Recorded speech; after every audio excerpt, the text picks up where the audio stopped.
ಗುರು ಅಂತ ನಮ್ಮ ಪುರಾಣಗಳಲ್ಲಿ ಹುಡುಕೊಂಡು ಹೋದಾಗ ಯಾರು ಈ ಬೃಹಸ್ಪತಿ ಅಂದ್ರೆ ಅಂಗೀರಸ ಋಷಿಯ ಪುತ್ರ ಅಂತ ಗೊತ್ತೋ ಗೊತ್ತಿಲ್ಲೋ ಮಾಡುವಂತ ತಪ್ಪುಗಳನ್ನ ಸರಿಯಾಗಿ ಗೈಡ್ ಮಾಡಿ, ಕೋಚ್ ಮಾಡಿ, ಮೆಂಟರಿಂಗ್ ಮಾಡಿ ಅವರನ್ನ ಸನ್ಮಾರ್ಗದಲ್ಲಿ ತಗೊಂಡು ಹೋಗ್ಲಿಕ್ಕೆ ಬೃಹಸ್ಪತಿ ದೇವತೆಗಳಿಗೆ ಗುರು ಆದ್ರು ಅಂತ ಹೇಳುತ್ತೆ. ಆಗ ವಿಷ್ಣು ಹಲವಾರು ಅವತಾರ ಸನಕ ಸನಂದ ಸನತ್ ಕುಮಾರ್ಗಳಾಗಿ 6ನೇ ಅವತಾರ ದತ್ತಾತ್ರೇಯರಾಗಿ ಬರ್ತಾರೆ. ಮತ್ತೆ ಇವತ್ತು ಲೈವ್ ಆಗಿದ್ದಾರೆ ದತ್ತಾತ್ರೇಯ. ಅವ್ರಿಗೆ ಮರಣನೇ ಇಲ್ಲ, ಅಮರ.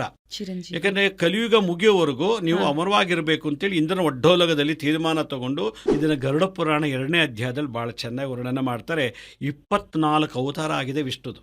ಇವ್ರು ಯಾವಾಗ ದೇಹ ಬಿಡ್ತಾರೋ ಕಲಿಯುಗ ಪ್ರಳಯ ಆಗತ್ತೆ ಅಂತೇಳಿ ಬ್ರಹ್ಮಾಂಡ ಪುರಾಣದ ಉಲ್ಲೇಖನ ಇದೆ. ಇದು ದತ್ತಾತ್ರೇಯ ಓಪನ್ ಆಗಿದೆ ದತ್ತ ಸಂಹಿತೆಯಲ್ಲಿ. ಅದಕ್ಕೆ ಗುರು ಶಾಪ, ಗುರುದ್ರೋಹಕ್ಕೆ ಪರಿಹಾರ ಎಲ್ಲ ಅನುಭವಿಸೇ ತೀರಬೇಕು. ದೇವತೆಗಳಿಗೆ ಶರೀರ ಪೂಜೆ, ದೇವತೆಗಳಿಗೆಲ್ಲ ಒಂದು ನಮ್ತ ರೂಪ ಇರುವಂತ ಪೂಜೆ ಮಾಡಬೇಕು, ವಿಗ್ರಹ ಆರಾಧನೆ. ಗುರುಗಳಿಗೆ ದೇಹ ಪೂಜೆ ಇಲ್ಲ, ಪಾದ ಪೂಜೆ ಮಾಡಬೇಕು. ಬಂದಾಗ ತುಂಬಾ ಹಸುವಾಗ್ತಿದೆ, ಏನಾದ್ರೂ ಕೊಡ್ಬೇಕು. ಆದ್ರೆ ಒಂದು ಷರತ್ತು, ಮೈ ಮೇಲೆ ಬೆತ್ತಲೆಯಾಗಿ ಮೈ ಮೇಲೆ ಒಂದು ಚಿಕ್ಕ ವಸ್ತ್ರ ಕೂಡ ಇರದ ಹಾಗೆ ಬಂದು ನಮಗೆ ಊಟ ಬಿಡಿಸ್ಬೇಕು ಅಂತ. ಲಕ್ಷ್ಮಿ ಗೋಳಾಡ್ತಾಳೆ, ನಿನ್ನಲ್ಲೂ ಒಂದು ಪವರ್ ನನ್ನಲ್ಲೂ ಇಲ್ಲ ಅಂತ ಗೌರಿ ಕೂಗಾಡ್ತಾಳೆ. ನಿನ್ನಲ್ಲೂ ಜ್ಞಾನ ಭಕ್ತಿ ನನ್ನಲ್ಲಿಲ್ಲ ಅಂತ ಸರಸ್ವತಿ ಹೇಳ್ತಾಳೆ. ನಮ್ಮ ಗಂಡಿರು ವಾಪಸ್ ಕೊಟ್ಬಿಡು ಅಂತ ಕೇಳ್ತಾರೆ. ಇವತ್ತು ಕೂಡ ಗಾಣಗಾಪುರಲ್ಲಿ ಮಠ ಮಧ್ಯಾಹ್ನ 12 ಗಂಟೆಗೆ ದತ್ತಾತ್ರೇಯರು ಮಧುಕರಿಗೆ ಭಿಕ್ಷೆಗೆ ಬರ್ತಾರೆ ಅಂತೇಳಿ ಗಾಣಗಾಪುರದಲ್ಲಿ ಯಾವುದೋ ರೂಪದಲ್ಲಿ ಬರ್ತಾರೆ ಅಂತೇಳಿ ಇವತ್ತು ಗಾಣಗಾಪುರದಲ್ಲಿ ಕೂಡ ಭಿಕ್ಷೆ ಕೊಡ್ತಾರೆ ಅಲ್ಲಿ ಬ್ರಾಹ್ಮಣರ ಬೀದಿಲಿ. ಇನ್ನು ಪರಶುರಾಮರು ಕೂಡ ನೀವೇ ನನ್ನ ಗುರುಗಳಾಗಬೇಕು ಅಂತ ದತ್ತಾತ್ರೇಯರನ್ನ ಅರಸ್ಕೊಳ್ತಾರೆ. ಕಾರ್ತಿವೀರಾಜನ ನೆನೆಸ್ಕೊಂಡ್ರೆ ದತ್ತಾತ್ರೇಯ ನೆನೆಸ್ದಾಗೆ, ದತ್ತಾತ್ರೇಯ ನೆನೆಸ್ಕೊಂಡ್ರೆ ಕಾರ್ತಿವೀರಾಜನ ಮುಖಾಂತರ ನಮ್ಗೆ ಕೆಲಸ ಮಾಡಿಸ್ಕೊಡ್ತಾರೆ ಅಂತ ಕಾರ್ತಿವೀರಾಜನ ತಂತ್ರಸಾರದಲ್ಲಿ ಒಂದ್ ಕಡೆ ಹೇಳ್ತಾರೆ. ರಾವಣ ಉಡ್ಡಿಶ ತಂತ್ರಸಾಲಿ, ಮಾರಣ, ಉಚ್ಚಾಟನ, ಸ್ತಂಭನ, ಮೋಹನ, ವಿದ್ವೇಷಣ ಎಲ್ಲ ಬ್ಲ್ಯಾಕ್ ಮ್ಯಾಜಿಕ್, ಬಾನಾಮತಿ ಪ್ರಯೋಗಗಳೆಲ್ಲ ಬಿಡಿಸೋ ತಂತ್ರ ಹೇಗೆ ಅಂತಂದ್ರೆ ದತ್ತಾತ್ರೇಯರಿಂದ ಕಲ್ತಿದ್ದು ಅಂತ ಹೇಳ್ತಾರೆ. ಅದರಿಂದ ರಾವಣನಿಗೆ ಗುರು ದತ್ತಾತ್ರೇಯರು. ಸೌಜನ್ಯ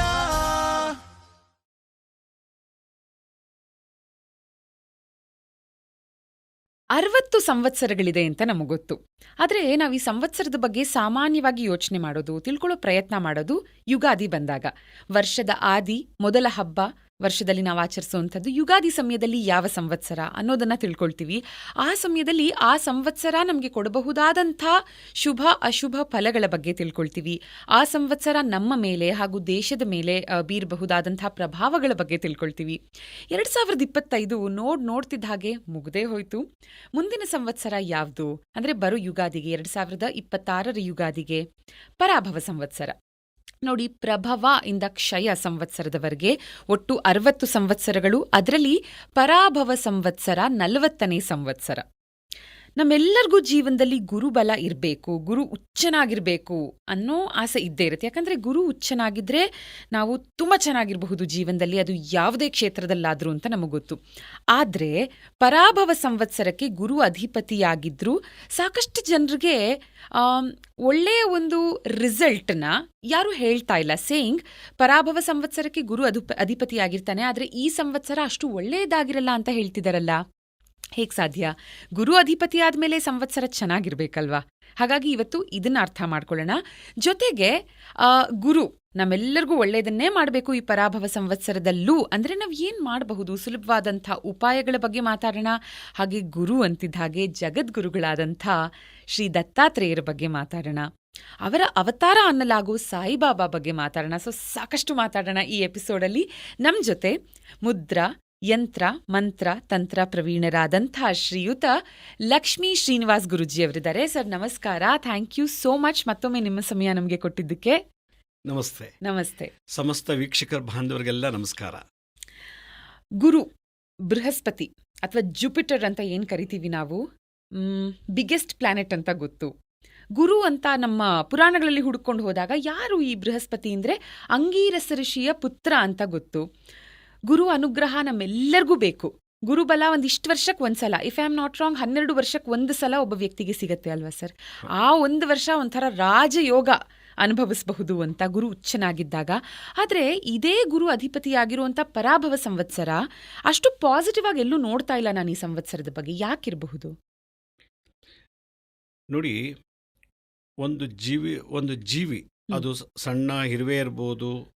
ಅಂದರೆ ಒಟ್ಟಾರೆ ಹೇಳೋದಾದರೆ ಸಕಲ ಚರಾಚರ ವಸ್ತುಗಳು ಜಗತ್ತಿನಲ್ಲಿ ಸುಖ ಶಾಂತಿಯಿಂದ ಬದುಕಬೇಕು ಅಂತಂದರೆ ಪ್ರತಿಯೊಬ್ಬರಿಗೂ ಗುರುವಿನ ಅನುಗ್ರಹ ಇರಬೇಕು. ಹ್ಮ್ ಒಂದು ನಾಯಿ, ಇರುವೆ, ಜಿರಳೆ, ಒಂದು ಹಸು, ಕರು, ಹಾವು, ಯಾವುದೇ ಜಂತು ತಗೊಳ್ಳಿ, ಮಾನವನೇ ಆಗಿರಲಿ, ಗುರು ಅನ್ನೋ ಒಂದು ಬಲ ಇಲ್ಲ ಅಂದರೆ ಹ್ಮ್ ಅದು ಲೈಫೇ ಇಲ್ಲ ಅಂತ ನನ್ನ ಅರ್ಥ. ಹ್ಮ್ ಜಗತ್ತಿನಲ್ಲಿ ಗುರು ಏನಕ್ಕೆ ಬೇಕು ಅನ್ನೋ ಒಂದು ಪ್ರಶ್ನೆ ಬರ್ತದೆ. ಗುರು ಯಾಕೆ ನಮಗೆಲ್ಲ ಅವಶ್ಯಕತೆ ಇದೆ ಅಂತಂದರೆ, ಇಡೀ ನವಗ್ರಹ ಮಂಡಲದಲ್ಲಿ ಹ್ಮ್. ಇದು 5ನೇ ಗ್ರಹ, ಅತಿ ದೊಡ್ಡ ಗ್ರಹ ಗುರುಗ್ರಹ. ಇದಕ್ಕೆ ಆ ಗ್ರಹ ನಮಗೆ ಈಗ ನಾಸಾದವ್ರು ತೋರಿಸಿದಾಗ ಅದೊಂಥರ ಗೋಲಾಕೃತಿಯಲ್ಲಿ ಇದೆ. ಹ್ಮ್ ಅದು ಒಂದು ಆಬ್ಜೆಕ್ಟ್ ಅಷ್ಟೇ, ಅದಕ್ಕೆ ಫಾರ್ಮ್ ಇಲ್ಲ. ಹ್ಮ್ ಆ ಫಾರ್ಮ್ ಆಗೋದಕ್ಕೆ ಒಂದು ಎನರ್ಜಿ ಇದೆ. ಆ ಎನರ್ಜಿಗೆ ನಮ್ಮ ಹಿಂದೂ ಸನಾತನದಲ್ಲಿ ಬೃಹಸ್ಪತಿ ಅಂತ ಕರೀತಾರೆ. ಹ್ಮ್ ಹ್ಮ್ ಬೃಹಸ್ಪತಿ ಯಾರು ಅಂತಂದರೆ, ಏನಕ್ಕೆ ಬೇಕಾಗಿತ್ತು ಬೃಹಸ್ಪತಿ ಅವಶ್ಯಕತೆ ಏನಿದೆ ಅಂತಂದಾಗ, ದೇವತೆಗಳು ಕೂಡ ತಪ್ಪು ಮಾಡ್ತಾರಂತೆ. ಹ್ಮ್ ದೇವತೆಗಳು ತಪ್ಪು ಮಾಡ್ತಾರೆ. ಆದ್ದರಿಂದ ಗೊತ್ತೋ ಗೊತ್ತಿಲ್ಲೋ ಮಾಡುವಂಥ ತಪ್ಪುಗಳನ್ನು ಸರಿಯಾಗಿ ಗೈಡ್ ಮಾಡಿ, ಕೋಚ್ ಮಾಡಿ, ಮೆಂಟ್ರಿಂಗ್ ಮಾಡಿ, ಹ್ಮ್ ಅವರನ್ನು ಸನ್ಮಾರ್ಗದಲ್ಲಿ ತಗೊಂಡು ಹೋಗ್ಲಿಕ್ಕೆ ಬೃಹಸ್ಪತಿ ದೇವತೆಗಳಿಗೆ ಗುರು ಆದರು ಅಂತ ಹೇಳುತ್ತೆ. ದೇವಗುರು ಬೃಹಸ್ಪತಿ. ಆದ್ದರಿಂದ ದೇವಗುರು ಅಂತ ಕರೀತಾರೆ ಇವ್ರಿಗೆ, ಹ್ಮ್ ಬೃಹಸ್ಪತಿ. ಹ್ಮ್ ಇವರು ದೇವಲೋಕಕ್ಕೆ ಮಾತ್ರ ಮೀಸಲಾಗಿದ್ದಾರೆ. ಹ್ಮ್ ಆದರೆ ಈ ಬ್ರಹ್ಮಾಂಡ ಪುರಾಣದ ಪ್ರಕಾರ ಹ.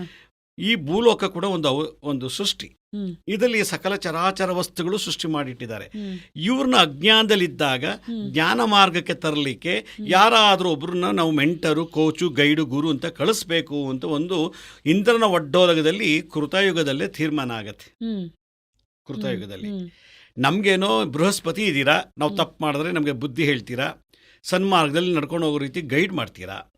ಭೂಲೋಕದಲ್ಲಿರೋ ಜನಗಳಿಗೆ ಏನು ಮಾಡಬೇಕು ಅಂತ ಪ್ರಶ್ನೆ ಬಂದಾಗ ಆಗ ಬೃಹಸ್ಪತಿಗಳು ವಿಷ್ಣು ಹತ್ರ ಪ್ರಾರ್ಥನೆ ಮಾಡ್ತಾರೆ. ಆಗ ವಿಷ್ಣು ಹಲವಾರು ಅವತಾರ, ಸನಕ ಸನಂದ ಸನತ್ಕುಮಾರ್ಗಳಾಗಿ ಹ್ಮ್ 6ನೇ ಅವತಾರ ದತ್ತಾತ್ರೇಯರಾಗಿ ಬರ್ತಾರೆ. ಹ್ಮ್. ಅಂದರೆ ದಶಾವತಾರ ಆಗೋಕ್ಕೆ ಮುಂಚೆನೇ ಹಾ. ಗುರು ಭೂಮಿಗೆ ಅವತರಿಸ್ಬಿಡ್ತಾರೆ. ಹ್ಮ್. ಎಲ್ಲ ಅವತಾರದಲ್ಲೂ ನೀವು ಹೋಗಬೇಕು. ಒಬ್ಬ ಕ್ಲಾಸ್ ರೂಮ್ ಅಂದರೆ ಸ್ಟೂಡೆಂಟ್ಸ್ಗೆ ಒಬ್ಬ ಟೀಚರ್ ಬೇಕು, ಕ್ಲಾಸ್ ಟೀಚರ್ ಇರಬೇಕು. ಇಡೀ ಸ್ಕೂಲ್ ನಡೆಸಿಕ್ಕೆ ಒಬ್ಬ headmaster, head missus, principal ಅನ್ನೋದು ಬೇಕು. ಆ ಪ್ರಿನ್ಸಿಪಲ್ ಥರ ಹೇಗೋ ಹಾಗೆ ಭೂಲೋಕದಲ್ಲಿ ಈ ದಶಾವತಾರಗಳಾಗತ್ತೆ. ಆಗ ನೀವು ಒಂದು ಜನಗಳಿಗೆ ಸತ್ಜ್ಞಾನ ಅಂದರೆ ಸತ್ಯವಾದಂಥ ಜ್ಞಾನವನ್ನು ಕೊಟ್ಟು ಸನ್ಮಾರ್ಗದಲ್ಲಿ ನಡೆಸಿ ಸುಖ ಶಾಂತಿ ಕೊಡಬೇಕು ಅಂತ ಹೇಳಿ ವಿಷ್ಣು 6ನೇ ಅವತಾರವಾಗಿ ತಾಳ್ತಾರೆ, ದತ್ತಾತ್ರೇಯರಾಗಿ. ಹ್ಮ್. ಆದರೆ ದತ್ತಾತ್ರೇಯನ ಆದಿಗುರು, ಜಗದ್ಗುರು ಅಂತ ಕರೀತಾರೆ. ಹ್ಮ್. ಆ ಮುಖೇನವಾಗಿ ಈ ಗುರು, ಮಠ, ಸನ್ಯಾಸಿ, ಸಾಧು, ಸಂತ ಅಂತ ಬಂದಿದ್ದು. ಅದಕ್ಕೆ ಮುಂಚೆ ಇರಲೇ ಇಲ್ಲ. ಬ್ರಹ್ಮಾಂಡ ಭೂಲೋಕದಲ್ಲಿ ಗುರು ಇಲ್ಲದೇ ಇತ್ತು ಲೋಕ, ಗುರುನೇ ಇರಲಿಲ್ಲ ಈ ಭೂಮಿಗೆ. ಆಗ ವಿಷ್ಣು ಏನು ಮಾಡ್ತಾರೆ, ಅವರು ಯಾರಲ್ಲಿ ನಾನು ಹುಡಬೇಕು, ಯಾರ ಗರ್ಭದಲ್ಲಿ ಸೇರಬೇಕು ಅಂತ ಯೋಚನೆ ಮಾಡ್ತಾರಾಗ. ಅತ್ರಿ ಅನಸೂಯ ದೇವಿಯ ಹ್ಮ್. ಗರ್ಭಸಂಭೂತ ಅಲ್ಲ, ಗರ್ಭದಿಂದ ಬಂದಂಥದ್ದಲ್ಲ. ಹ್ಮ್. ಅವರು ಅನುಗ್ರಹ ಮಾಡಿದಂಥವ್ರು ಪ್ರೋಟಾನ್, ನ್ಯೂಟ್ರಾನ್, ಎಲೆಕ್ಟ್ರಾನ್ಸ್. ಸೃಷ್ಟಿ ಇರೋದು 3 molecule, proton, neutron, electrons. Proton ಅಂದರೆ ವಿಷ್ಣು ಅಂತ ಕರೀತಾರೆ, ಅಂದರೆ ಪ್ರೊಟೆಕ್ಷನ್ ಮಾಡುವಂಥದ್ದು. ಹ್ಮ್. ನ್ಯೂಟ್ರಾನ್ ಅಂತಂದರೆ ಬ್ರಹ್ಮದೇವರು. ಎಲೆಕ್ಟ್ರಾನ್ಸ್ ಅಂದರೆ ಲಯಕಾರಕ, ಅವರು ಏನು ತಪ್ಪು ಮಾಡೋ ಅಲ್ಲೇ ತಲೆ ಮೇಲೆ ಹೊಡೆದು ಹ್ಮ್. ಬುದ್ಧಿ ಹೇಳಿ ತಿದ್ದುವಂಥದ್ದು. ಈ 3 ಎನರ್ಜಿ ಸೇರಿಕೊಂಡು ಒಂದೇ ಬಾಡಿನಲ್ಲಿ ಅವತಾರ ಆದಂಥದ್ದು ಅತ್ರಿ ಅನಸೂಯ ದೇವಿಯರಿಗೆ. ಇದು ಅದು ಅನಸೂಯ ದೇವಿ ಕತೆ ದೊಡ್ಡದಿದೆ, ಹ್ಮ್. ಸಮಯ ಸಾಲದು. ಬಟ್ ಹೀಗೆ ತಾಯಿ ಗರ್ಭದಿಂದ ಬಂದಿಲ್ಲ ಇವರು, ಅದರಿಂದ ಬಹಳ ಪವಿತ್ರ ಪುರುಷೋತ್ತಮ ಅಂತ ಕರೀತಾರೆ. ಇನ್ನು ಬಾಕಿಯವರೆಲ್ಲ ತಾಯಿ ಗರ್ಭದಿಂದ, ಇವತ್ತು ಏನು ಜಗದ್ಗುರುಗಳು, ಮಠಾಧಿಪತಿಗಳು, ಸಾಧು ಸನ್ಯಾಸಿಗಳಿದ್ದಾರೋ ಅವ್ರು ತಾಯಿ ಗರ್ಭದಿಂದ ಬಂದಿದ್ದಾರೆ, ಒಂದು ವೀರ್ಯ ಉತ್ಪತ್ತಿಯಾಗಿದೆ. ಈ ಗುರು ಬಹಳ ಪವಿತ್ರವಾದದ್ದು.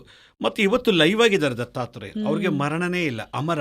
ಚಿರಂಜೀವಿ. ಯಾಕಂದರೆ ಕಲಿಯುಗ ಮುಗಿಯೋವರೆಗೂ ನೀವು ಅಮರವಾಗಿರಬೇಕು ಅಂತೇಳಿ ಇಂದ್ರನ ಒಡ್ಡೋಲಗದಲ್ಲಿ ತೀರ್ಮಾನ ತಗೊಂಡು ವಿಷ್ಣು ಅವತರಿಸಿರೋದು. ಆದ್ದರಿಂದ ಬ್ರಹ್ಮ ಶಿವ ಬಿಟ್ಟು ಇನ್ನು ಉಳಿದ ಒಂದು ಎನರ್ಜಿ ಅಂದರೆ ಈ ಪ್ರೋಟಾನ್ ಅನ್ನೋದು ವಿಷ್ಣು ಎನರ್ಜಿ ಇವತ್ತು ಲೈವ್ ಆಗಿದೆ. ಅದೇ ಆದಿಗುರು, ಜಗದ್ಗುರು ಅಂತಾರೆ. ಇವ್ರ ಮುಖೇನ ಇನ್ನೆಲ್ಲ ಬಂದರು, ಎಲ್ಲ ಜಗತ್ತಿನಲ್ಲಿ ಗುರುಗಳನ್ನ ಅವ್ರು ಮಾಡಿದ್ರು ಡಿಪಾರ್ಟ್ಮೆಂಟ್ಸ್ ಅಂತ ಮಾಡಿದ್ರು. ಹೀಗೆ ಪ್ರತಿಯೊಬ್ಬ ಆತ್ಮಕ್ಕೂ ಅಂದರೆ ಸೋಲ್, ಹೆಣ್ಣಾಗಲಿ ಗಂಡಾಗಲಿ, ಹಾವು, ಹುಲಿ, ಚಿರತೆ, ಯಾವುದೇ ಆಗಲಿ, ಅದಕ್ಕೆ ಬುದ್ಧಿ, ವಿವೇಕ ಮತ್ತು ಚಿಂತನಾ ಶಕ್ತಿಯನ್ನು ಕೊಡುವಂಥ ವ್ಯಕ್ತಿ ಅಂದರೆ ಗುರುಗ್ರಹ. ಅದರಿಂದ ನರಸಿಂಹನ ಮತ್ಸ್ಯಾವತಾರ, ಕೂರ್ಮಾವತಾರ, ವರಾಹಾವತಾರ ಎಲ್ಲ ಅವತಾರಗಳನ್ನು ನೋಡಿದಾಗಲೂ ಕೂಡ ಅವ್ರ ಬ್ಯಾಕ್ಗ್ರೌಂಡಲ್ಲಿ ಅವತಾರ ಮುಂದಾದರೆ ಹಿಂದೆಗಡೆ ಗುರುಗಳಿದ್ದಾರೆ. ಇದನ್ನು ಗರುಡ ಪುರಾಣ 2ನೇ ಅಧ್ಯಾಯದಲ್ಲಿ ಭಾಳ ಚೆನ್ನಾಗಿ ವರ್ಣನೆ ಮಾಡ್ತಾರೆ. 24 ಅವತಾರ ಆಗಿದೆ ವಿಷ್ಣುದು, ದಶಾವತಾರ ಅಲ್ಲದೇ. ಆದ್ದರಿಂದ ಆದಿಗುರು ಜಗದ್ಗುರು ಅಂತ ನಾವು ಯಾತಕ್ಕೆ ಕರಿತೀವಿ ಅಂತಂದರೆ, ಗುರು ಇದೊಂದು ಸಿದ್ಧ ಲೋಕ. ಗುರುಗಳು ಹುಡೋದೇ ಒಂದು ಸಪ್ರೇಟ್ ಲೋಕ ಇದೆ. 9 ಗ್ರಹಗಳು ಮಾನವನ ಮೇಲೆ ಪರಿಣಾಮ ಬೀರಿದ್ರೆ 10ನೇ ಗ್ರಹ ಒಂದು ಗ್ರಹ ಇದೆ, ಅದು ಸಿದ್ಧ ಗ್ರಹ ಅಂತ. ಅದರಲ್ಲಿ ಅವಧೂತರು, ಪರಮಹಂಸರು, ಗುರುಗಳೆಲ್ಲ ಹುಡ್ತಾರೆ. ಈಗ ಶಂಕರಾಚಾರ್ಯರು ಹುಟ್ಟಿರೋದು 9 ಗ್ರಹದ ಮೂಲಕ ಅಲ್ಲ, ಅದೇ ಸಪ್ರೇಟ್ ಗ್ರಹ ಇದೆ. ಅಷ್ಟು ಪವರ್ಫುಲ್ ಗ್ರಹದಲ್ಲಿ ಅವರು ಜನ್ಮ ತಗೊಂಡಿದ್ದು. ಅಷ್ಟು ವಿಶೇಷ. ಆ ಗ್ರಹಕ್ಕೆ ಅಧಿಪತಿ ಆಗಿರೋದು ದೇವತೆಗಳಿಗೆ ಗುರು ಬೃಹಸ್ಪತಿ. ಆದರೆ ಇಡೀ ಬ್ರಹ್ಮಾಂಡ ಜಗತ್ತಿನಲ್ಲಿ 14 ಲೋಕಗಳಿಗೂ ಗುರು ಆಗಿರೋದು ದತ್ತಾತ್ರೇಯ. ಆ ಗ್ರಹನೇ ಬೇರೆ, ಅದಕ್ಕೆ ಸಿದ್ಧಗ್ರಹ ಅಂತಾರೆ. ಆದ್ದರಿಂದ ಆ ಸಿದ್ಧಗ್ರಹದಿಂದ ಹಲವಾರು ಅವಧೂತರು, ಪರಮಹಂಸರು, ಯಕ್ಷಗಂಧ ಎಲ್ಲ ಬರ್ತಾರೆ. ಹೀಗೆ ಈ ಗುರು ನಮ್ಮ ಬದುಕಿನಲ್ಲಿ ಸರಿ ಇದ್ದರೆ ಎಲ್ಲ ಚೆನ್ನಾಗಿರುತ್ತದೆ, ಇಲ್ಲ ಅಂದರೆ ಬಹಳ ಕಷ್ಟ.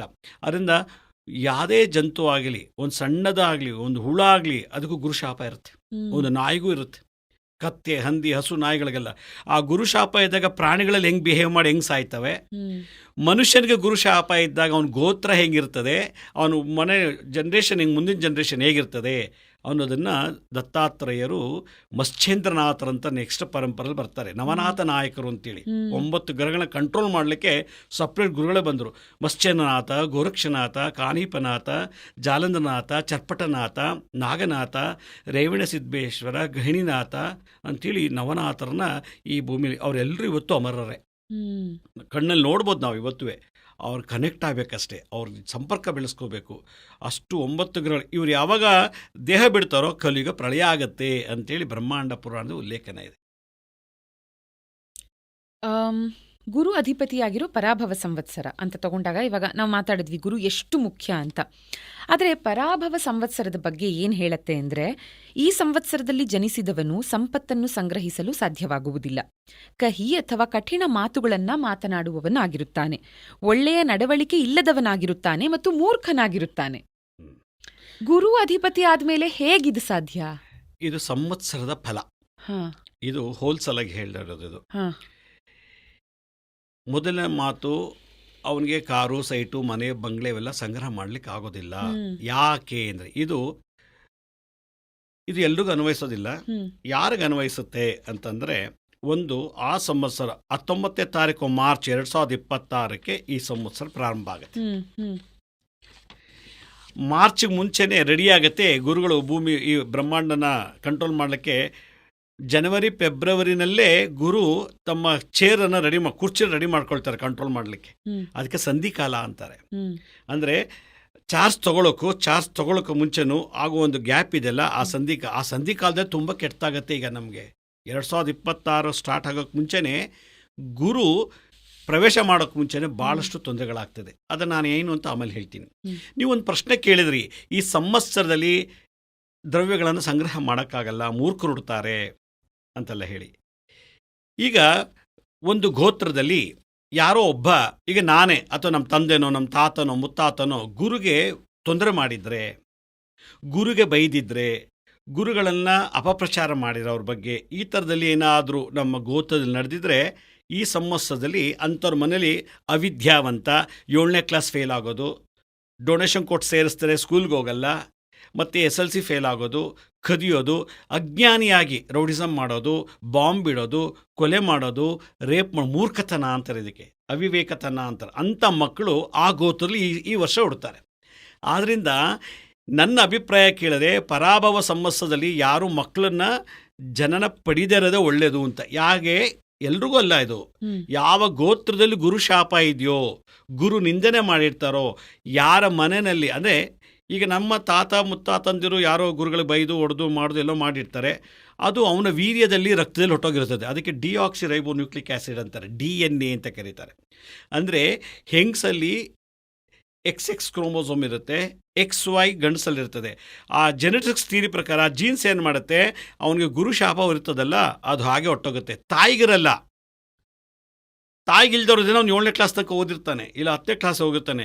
ಯಾವಾಗ ಅವನು ಗಡ್ಡ ಮಿಸೆ ಬಂತು, ಆಗ ಗುರುಶಾಪ ಅವನ ವಂಶ ನಡೀತಾ ಹೋಗುತ್ತೆ. ಇದು ನನ್ನ ಒಂದು ಅನುಭವದ ಮಾತು. ಅದಕ್ಕೆ ಬಡತನ ಇದ್ರೂ ಪರವಾಗಿಲ್ಲ, ಊಟ ಇಲ್ಲ ಅಂದ್ರೂ ಪರವಾಗಿಲ್ಲ, ಆಸ್ತಿ ಅಂತಸ್ತು ಇಲ್ಲದ್ರೂ ಪರವಾಗಿಲ್ಲ, ಗುರುಶಾಪ ಗೋತ್ರದಲ್ಲಿ ಇರಬಾರ್ದು. ಗುರುಶಾಪ ಇತ್ತು ಅಂದರೆ ಈ ವರ್ಷ 26ರಲ್ಲಿ ಗುರು ಬಂದು ಅದನ್ನೆಲ್ಲ ರಿವರ್ಸ್ ಮಾಡ್ತಾರೆ, ರಿವೆಂಜ್ ಅಂದರೆ ದ್ವೇಷ ತೆಗಿತಾರೆ. ಈ ಗೋತ್ರ, ಈ ವಂಶ ಹುಟ್ಟಿದವರು ಗುರುಗಳಿಗೆ ಅನ್ಯಾಯ ಮಾಡಿದ್ದಾರೆ, ಮೋಸ ಮಾಡಿದ್ದಾರೆ, ಆದ್ದರಿಂದ ಈ ವರ್ಷ ಈ ಮನೇಲಿ ಉಡೋ ಮಕ್ಕಳಿಗೆಲ್ಲ ಈ ಥರ ಶಾಪದಲ್ಲೇ ಉಡ್ಲಿ. ಹುಟ್ಟು ಬೆಳೀತಾರೆ, ಅವರು ಕಾರ್ ತೊಗೊಳಕ್ಕಾಗಲ್ಲ, ಸೈಟ್ ತೊಗೊಳಕ್ಕಾಗಲ್ಲ, ಮದುವೆ ಆಗೋಕ್ಕಾಗಲ್ಲ, ಮದುವೆ ಆದರೂ ಮಕ್ಕಳಾಗಲ್ಲ, ಮಕ್ಕಳಾದರೂ ಅಬಾರ್ಷನ್ ಆಗ್ತಿರ್ತದೆ. ಆ ವಂಶ ಅಭಿವೃದ್ಧಿ ಆಗೋಕ್ಕೆ ಬಿಡಲ್ಲ. ಅದರಿಂದ ವಂಶ ಅಭಿವೃದ್ಧಿ ಆಗಬೇಕು ಅನ್ನೋ ಗುರುವಿನ ಬಲ ಆಶೀರ್ವಾದ ಇರಬೇಕು. ಗುರುವಿನ ಬಲ ಇಲ್ಲದೆ ತಾಯಿ ಕೊಂದ್ಬಿಟ್ರು ಕೂಡ ಪರಿಹಾರ ಮಾಡ್ಕೋಬೋದು. ಪರಶುರಾಮ ರೇಣುಕಾದೇವಿಯನ್ನು ಎಲ್ಲಮ್ಮನ ಕೊಂದು ಪರಿಹಾರ ಮಾಡ್ಕೊಂಬಿಟ್ರು. ತಾಯಿ ಶಾಪ ನಿವಾರಣೆ ಆಯಿತು. ತಂದೆ ಕೊಂದರೂ ಪರಿಹಾರ ಇದೆ. ದೇವಾನುದೇವತೆಗಳು ಕೋಪ ಮಾಡಿಕೊಂಡ್ರು ಹೋಮ ದಾನ ಜಪ ಅದು ಗುರು ಕೋಪಿಸ್ಕೊಂಡ್ಬಿಟ್ರೆ, ಗುರು ಶಾಪ ಇತ್ತು ಅಂದರೆ ಜಗತ್ತಿನಲ್ಲಿ ಪರಿಹಾರವೇ ಇಲ್ಲ. ಇದು ದತ್ತಾತ್ರ ಓಪನ್ ಆಗಿದೆ ದತ್ತ ಸಂಹಿತೆಯಲ್ಲಿ. ಅದಕ್ಕೆ ಗುರು ಶಾಪ ಗುರುದ್ರೋಹಕ್ಕೆ ಪರಿಹಾರ ಇಲ್ಲ, ಅನುಭವಿಸೇ ತಿರಬೇಕು. ಜ್ಞಾನ ಇಲ್ಲ, ಗುರು ಜ್ಞಾನಕಾರಕ, ಬುಧ ಬುದ್ಧಿಕಾರಕ, ಇಂಟೆಲಿಜೆಂಟ್ ಕೊಡೋದು ಬುಧ. ಯಾವಾಗ ಗುರು ಶಾಪ ಇದೋ ಬುಧನೂ ಹಿಂದೆ ಹೋಗ್ಬಿಡ್ತಾನೆ. ಅಪ್ಪ ಗುರುಗೆ ನಾನು ಇಷ್ಟರು ಆಗೋದಿಲ್ಲ. ಎಲ್ಲಿ ಗುರುಬಲ ಇರುತ್ತೋ ಇನ್ನು 8 ಗ್ರಹಗಳು ಅಲ್ಲಿ ಅವನಿಗೆ ಬಲ ಕೊಡುತ್ತೆ. ಎಲ್ಲಿ ಗುರುಬಲ ಇಲ್ಲ 8 ಗ್ರಹಗಳು ವಾಪಸ್ ಹೋಗ್ಬಿಡ್ತಾರೆ. ಇಲ್ಲಪ್ಪ ನಾವು ಗುರುಗಳ ಮುಂದೆ ನಿಂತ್ಕೊಳ್ಳೋಕ್ಕಾಗಲ್ಲ. ಸೂರ್ಯ ಎದುರ್ಕೋತಾನೆ, ಚಂದ್ರ ಎದುರ್ಕೋತಾನೆ. ಗುರುಗೆ ಶತ್ರು ಯಾರು ಗೊತ್ತಾ? ಜ್ಯೋತಿಷ್ಯ ಶಾಸ್ತ್ರ ಪ್ರಕಾರ ಬುಧ ಮತ್ತು ಶುಕ್ರ. ಶುಕ್ರ ಏನು ಮಾಡಿದೆ, ನನಗೆ ಓದ್ದೆ, ಕೆಲಸ ಸಿಕ್ತು, ಕಾರ್ ತೊಗೊಂಡೆ, ಮನೆ ತೊಗೊಂಡೆ, ಮದುವೆ ಆಯಿತು, ಎಲ್ಲ ಆಯ್ತು. ಯಾವಾಗ ಶುಕ್ರ ಚೆನ್ನಾಗಿದ್ದಾಗ, ಶುಕ್ರ ದಶೆಯಲ್ಲಿ ನನಗೆ ವೈಭವ ಬಂತು. ಶುಕ್ರ ಏನು ಮಾಡ್ತಾನೆ, ಲಕ್ಸುರಿ ಕೊಡ್ತಾನೆ. ನನಗೆ ಯಾವಾಗ ನನ್ನ ಗುರು ದಶೆ ಪ್ರಾರಂಭ ಆಯಿತು ನೋಡಿ, ಈ ವರ್ಷ ಎಲ್ಲ ಕಾರು ಸೈಟು ಮನೆ ಎಲ್ಲ ತೊಗೊಂಡೆ. ಆದರೆ ನನ್ನ ಪರಾಭವ ಸಂವತ್ಸರ 2026 19ನೇ ತಾರೀಕು ಮಾರ್ಚ್ ಕಾಲಿಟ್ಟ ತಕ್ಷಣ 1 ತಿಂಗಳು 48 ದಿವಸ ಆದ ತಕ್ಷಣವೇ ಶುಕ್ರ ಬಲ ಇದ್ದಾಗ ಎಲ್ಲ ಬಂತು. ಗುರು ಬಂದಾಗ ಎಲ್ಲ ಕಳ್ಕೊತಾನೆ. ಅದಕ್ಕೆ ನಾವು ಏನೇ ಅನುಭವಿಸ್ಬೇಕು ಅಂದರೂ ಗುರುವಿನ ಅನುಗ್ರಹ ಇರಬೇಕು. ಗುರು ಅನುಗ್ರಹ ಇಲ್ಲ ಅಂದರೆ ಎಷ್ಟು ಕೋಟಿ ಇದ್ರೂ ಏನಿಲ್ಲ. ನೋಡಿ, ಗುರು ಬಲ ಕಮ್ಮಿ ಆದಾಗ ಇಂದಿರಾ ಗಾಂಧಿ ಸತ್ತೋಗ್ಬಿಟ್ರು. ಗುರು ಬಲ ಕಮ್ಮಿ ಆದಾಗ, ವಕ್ರನಾದಾಗ, ಶತ್ರು ಜೊತೆ ಸೇರಿದಾಗ, ಶತ್ರು ಯಾರು? ಶನಿ ರಾಹು ಕೇತು. ಹೂವಿನ ಹಾರದಲ್ಲಿ ಬಾಂಬ್ ಹಾಕಿ ಸಾಯಿಸಿಬಿಟ್ರು. YSR Andhra Pradesh chief minister ಹೆಲಿಕಾಪ್ಟ್ರಲ್ಲಿ ಹೋದ್ರು. ಅವ್ರು ಭೂಮಿಲೂ ಇಲ್ಲ, ಮನೆಯಲ್ಲೂ ಸತ್ತಿಲ್ಲ. ಭೂಮಿ ಮತ್ತು ಆಕಾಶ ಮಧ್ಯದಲ್ಲಿ ಹೆಲಿಕಾಪ್ಟರ್ ಬ್ಲಾಸ್ಟ್ ಆಗಿ ಸತ್ತೋರು. ನಿಮಗೆಲ್ಲ ಗೊತ್ತೋ ಏನೋ ಗೊತ್ತಿಲ್ಲ. ರಾಜೀವ್ ಗಾಂಧಿ ಸತ್ತೋಗಿದ್ರು. ನೀವು ಅವಾಗಿದ್ದರು ಹುಟ್ಟಿದ್ರು ಏನೋ ಗೊತ್ತಿಲ್ಲ. ಇಂದಿರಾ ಗಾಂಧಿಗೆ ಅವನ ಮನೆ ಮುಂದೆ ಅಂಥ ಪವರು, ಪ್ರಧಾನಮಂತ್ರಿಗೆ ಸುತ್ತು ಸೆಕ್ಯೂರಿಟಿ ಇದ್ದು ಸಾವು ಗೆಲ್ಲಕ್ಕಾಗಲಿಲ್ಲ. ಅಲ್ಲಿಗೆ ಆ ಹುದ್ದೆ ಇದ್ರೆ ಏನು ಲಾಭ, ಆ ಪ್ರಧಾನಿ ಅನ್ನೋ ಪದವಿ ಇದ್ರೆ ಏನು ಲಾಭ, ಕೋಟ್ಯಾಂತರ ರೂಪಾಯಿ ಇದ್ರೆ ಏನು ಲಾಭ. ಆದರೆ ನಮ್ಮ ಪ್ರಾಣನ ಕಳ್ಕೊಳ್ಳೋಕೆ. ಯಾಕೆಂದರೆ ಶನಿ ಗುರುಗೆ ಶತ್ರು. ಶನಿ ನಮಗೆ ಆಯುಷ್ ಕೊಡುವಂಥವನು. ನಾವು ಇಷ್ಟು ವರ್ಷ ಬದುಕ್ತೀವಿ ಅಂತ ಹೇಳೋದು ಯಾವುದು ಅಂದರೆ ಶನಿ ಗ್ರಹ. ಶನಿ 90-80 ವರ್ಷ ಬದುಕಿರ್ತಾರೆ, ಅವ್ರಿಗೆ 100 ವರ್ಷನೂ ಬದುಕಿರ್ತಾರೆ, ಆರೋಗ್ಯ ಚೆನ್ನಾಗಿರ್ತದೆ. ಆಯುಷ್ ಕೊಡೋನು ಶನಿ, ಆರೋಗ್ಯ ಕೊಡೋನು ಗುರುಗ್ರಹ. ಅದರಿಂದ ಗುರುಗ್ರಹಕ್ಕೆ ನಾವು ಶರಣಾಗಬೇಕು. ಅದಕ್ಕೆ ತಂದೆ ತಾಯಿಗಳಾದರು. ನನ್ನೊಂದು ಮೆಸೇಜ್ ಹೇಳ್ತಾ ಇದ್ದೀನಿ ಇವತ್ತು, ನನ್ನ 50 ವರ್ಷದ ಅನುಭವದ ಮಾತು. ನಮ್ಮ ಮಕ್ಕಳು ಕಣ್ಮುಂದೆ ಚೆನ್ನಾಗಿರಬೇಕು, IAS ಆಗಬೇಕು, ಡಾಕ್ಟರ್ ಆಗಬೇಕು, ಇಂಜಿನಿಯರ್ ಆಗಬೇಕು, ಒಳ್ಳೆ ವಿದ್ಯಾವಂತರಾಗಿ ಒಳ್ಳೆ ಉದ್ಯೋಗದಲ್ಲಿ ಹೋಗಬೇಕು ಅಂದರೆ ತಂದೆ ತಾಯಿಗಳು ಗುರು ಸೇವೆ ಮಾಡಿದ್ರೆ ಮಾತ್ರ ಅಂಥ ಗರ್ಭದಲ್ಲಿ ಅಂಥ ಒಳ್ಳೆ ಮಕ್ಕಳು ಇರ್ತಾರೆ. ಸೂರ್ಯ ಗುರಿಗೆ ಸಮಗ್ರಹ. ಅಪ್ಪಂಗೆ ಮಗ ಹೊಡಿತಾನೆ ಅಂದರೆ ಅದು ಗುರುಶಾಪ ಇದೆ. ಅಮ್ಮನಿಗೆ ಹೊಡಿತಾನೆ ಅಂದರೆ, ಅದರಿಂದ ಗುರು ಬಲ ನಮ್ಮ ಹಿಂದೆ ಇರಬೇಕು, ನಮ್ಮ ಗುರಿ ಮುಂದಿರಬೇಕು. ಅದಕ್ಕೆಲ್ಲ ಮೂಲ ಅಧಿಪತಿ ಈ ದತ್ತಾತ್ರೇಯರು. ಅದರಿಂದ ಜಗತ್ತಿನಲ್ಲಿ ಎಷ್ಟೇ ಅಹಂಕಾರದಿಂದ ನಾವು ಮೆರೆದ್ರೂ ಕೂಡ ಈ ಸಂವತ್ಸರ ಎಲ್ಲ 2024 ಬಹಳ ಅಹಂಕಾರದಲ್ಲಿ ಮೆರೆದೆ. MLA ಆದೆ, MP ಆದೆ, ನಾನು ಕಾರ್ಪೊರೇಟ್ ಆದೆ, ಅಷ್ಟು ಹಿಂಗಿಂತ ಏನು ಪ್ರಚಾರ ಮಾಡಿ ಮಾಡಿ ಮಾಡಿ 2023 24 25 ಎಲ್ಲ ಆಯಿತು. 19ನೇ ತಾರೀಕು ಮಾರ್ಚ್ 2022ಕ್ಕೆ ಅವನು ಹಾಗೇ ನಶಿಸ್ತಾ ಹೋಗುತ್ತೆ. ಏಕೆ? ಪರಾಭವ ಅಂದರೆ ಕ್ಷೀಣೋದು ಅಂತ, ಪರಾಭವ ಅಂದರೆ ಸೋಲೋದು ಅಂತ, ಪರಾಭವ ಅಂದರೆ ಕ್ಷಯ, ನಾಶ. ಆವಾಗ ಗುರು ಒಬ್ಬರೇ ಅಹಂಕಾರವನ್ನು ಕಷ್ಟ ಕೊಡೋದು ಶನಿಗ್ರಹ, ಹಿಂಸೆ ಮಾಡಿ ಆಟಾಡಿಸೋದು. ಅದು ಗುರು ಭಾಳ ತಾಳ್ಮೆಯಿಂದ ಅದನ್ನು ಪಾಠ ಕಳಿಸ್ತಾನೆ. ಒಬ್ಬನಿಗೆ ಜ್ಞಾನೋದಯ ಆಗಬೇಕು ಅಂದರೆ ಗುರು ಕಲಿಸೋ ಪಾಠ ಜಗತ್ತಲ್ಲಿ ಯಾವುದೂ ಇಲ್ಲ. ಶನಿಗೊಂದು ಎಳ್ಬತ್ತಿ ಹಚ್ಬಿಟ್ರೆ ಶಾಂತಿ ಆಗಿಬಿಡ್ತಾನೆ, ಅಥವಾ ಏನೋ ಒಂದು ಶಾಂತಿ ಮಾಡಿದ್ರೆ. ಏಕೆಂದರೆ ಶನಿ ಮಂದ ಗ್ರಹ, ಅದು ಶೂದ್ರ ಗ್ರಹ.